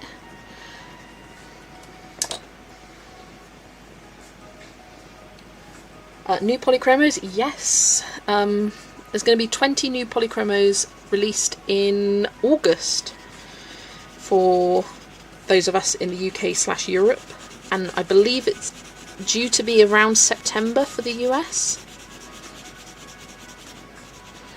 So I would hope that if pre-orders became available in Europe/UK about now-ish, then maybe in a month's time it'll be for the US, if their scheduled release date is about a month later. I mean, that would make sense, but who knows? Lots of things don't make sense. Yes, and I bought to deliver in Brazil, complete opposite in distance, and it worked well. Was that the new polychromos? Nice. I have to be able to use my laptop while recording or streaming. I can't do any of it without having a way to monitor the video. I'd be standing up to look at the phone screen every 2 seconds. Yeah, with my setup, I just increased the height of my chair. Oh my gosh, I haven't even talked about my chair. Guys, today I'm on a dining room chair. Because my chair broke, I leant to the side to grab an Ohuhu alcohol marker, and it fell from beneath my bum. And I tell you what, it hurt. It really did. I fell on my butt into my alcohol markers, which are on the floor. I could barely get up.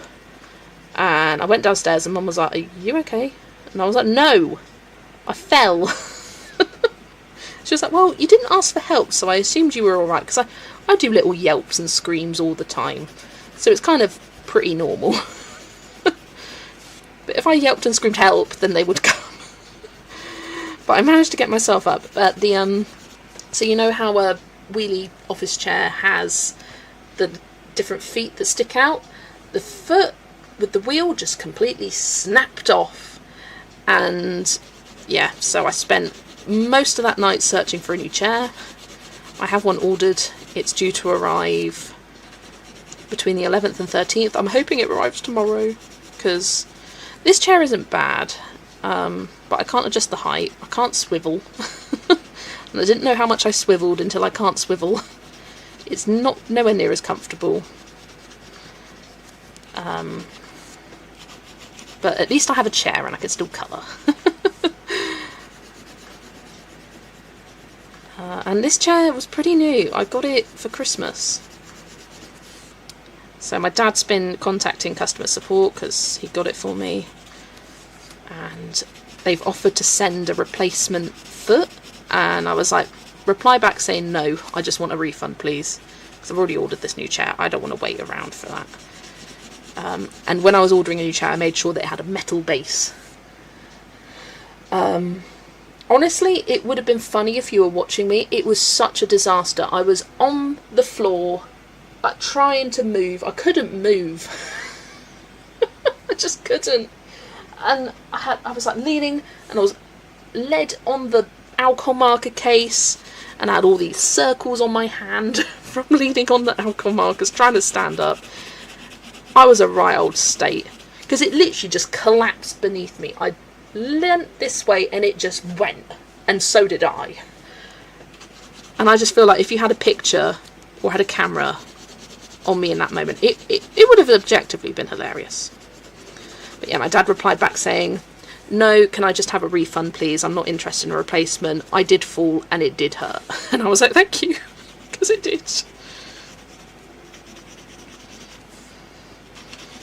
And at the end of the day, I just want the money back, because I had it less than a year. And that's not right. It should withstand me turning to the side and leaning. I was really trying not to laugh. I mean, objectively, yeah, it's funny. I would laugh. But it hurt. I think things can hurt and you can still laugh. I once managed to trip outside. I tripped. Someone had left a mop and the mop handle was like this, and I didn't realise it was there, and I tripped over the mop handle out of the door. And you know when you're like kind of running and you're like doing loads of steps to try and stay upright, but I wasn't going to stay upright, so I just fell flat back on my back, and I was just led there like a stick on the floor, like nobody say anything. Because I was like, oh God. There's a camera right outside. If you saw that, I mean, it is funny. It's funny. I can laugh about it in retrospect. It hurt, yeah. My bum hurt, but it would have been such a sight, and I just couldn't get up. That was the funniest bit. I was like, I can't get up, help, and no one was coming to help. Happened to me on my home office in the USA. My office chair broke and he fell right on my back. Ouch. Hurt. Hello Laurie, welcome. Lovely to see you. Will they be all new colours or replacing old colours? All new 20 polychromo colours. Check out Rachel Henderson. I'm going to put it in chat. Check out her Instagram, because she did a post today with the new name colours. This is her Instagram name. Check her out, because she went through, scoured the internet, and found a list of the names and matched it with the pencils. Right, this isn't perfect, but I'm going to leave it there because I do want to wrap up and go to bed, because it's 11:15. I've got to be up early. In the US, it's possible to pre-order polychromes from Cult Pens. There you go. I fell down the stairs holding a laundry basket. Thought I broke my tailbone. Ouch.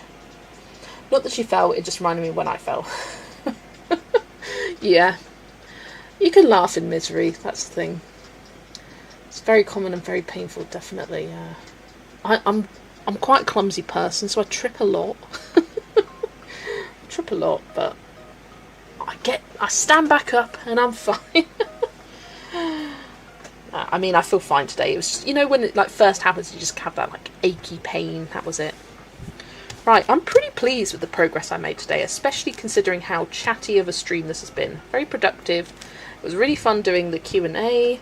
Oh, Chris has to run an errand. No worries. I will see you later. But yeah, on Sunday, I'm planning to continue the celebration, and I'm going to have the biggest stack of books maybe ever, because I'm sharing 130 different pages. Some of them are in the same books, like Fragile World I've coloured in a bunch, the Lonely Pumpkin ones, because these are all the pages I've coloured within my first year of colouring, and this will be included because it's the final one I've coloured, because it's not pages I necessarily finished on live, it's just pages I've coloured on live. So it's like a walk down memory lane. I might put aside some of my favourites and some of my least favourites and do that, and I'm not going to be going into details of materials and whatnot. I say that, I probably will. I'll be like, oh, hoo-hoos, or polychromos. I'll give like very brief, but it won't be like completed pages video where I go into detail of like my thought process, because I've done that in completed pages. It will just be, I did a page in this book and I did a page in this book. I'm not sure if I'm going to do it completely in order, as in, like, say I've coloured in 50 Zodiac miniatures a few times throughout the year. Do I just show all the pages I did on stream in one go, or do I keep bringing it back out? I don't know. I'll figure that out for Sunday. But yeah, join me if you're interested in the Romantic Country 3 collab. That is launching in, what's it going to be now, 19, just over 19 hours tomorrow at 5 PM UK time. which is 12 p.m. Eastern Standard, not Eastern Standard, Eastern Daylight Time. Or if you're in Australia, it's 10 p.m. So yeah, if you are interested in joining the Romantic Country 3 collab, there's a post on Instagram and YouTube, and I will be doing a premiere video 10 minutes before the launch to explain everything and do the flip through of the book. So yeah, hopefully I will see you in the premiere tomorrow, and I'll be inundated with emails of people wanting to join, which is part of the fun, I promise. Set an alarm for Romantic Country 3, perfect, that's what I like to hear. But yeah, feel free to draft your emails now. No worries, Laurie, thank you for being here anyway. But yeah, thanks everyone for being here. This was stream number 103, which is crazy to think about. But yeah, many more. Here's to another year of streaming. Yeah, thanks for being here, and I will see you on Sunday. Bye everyone.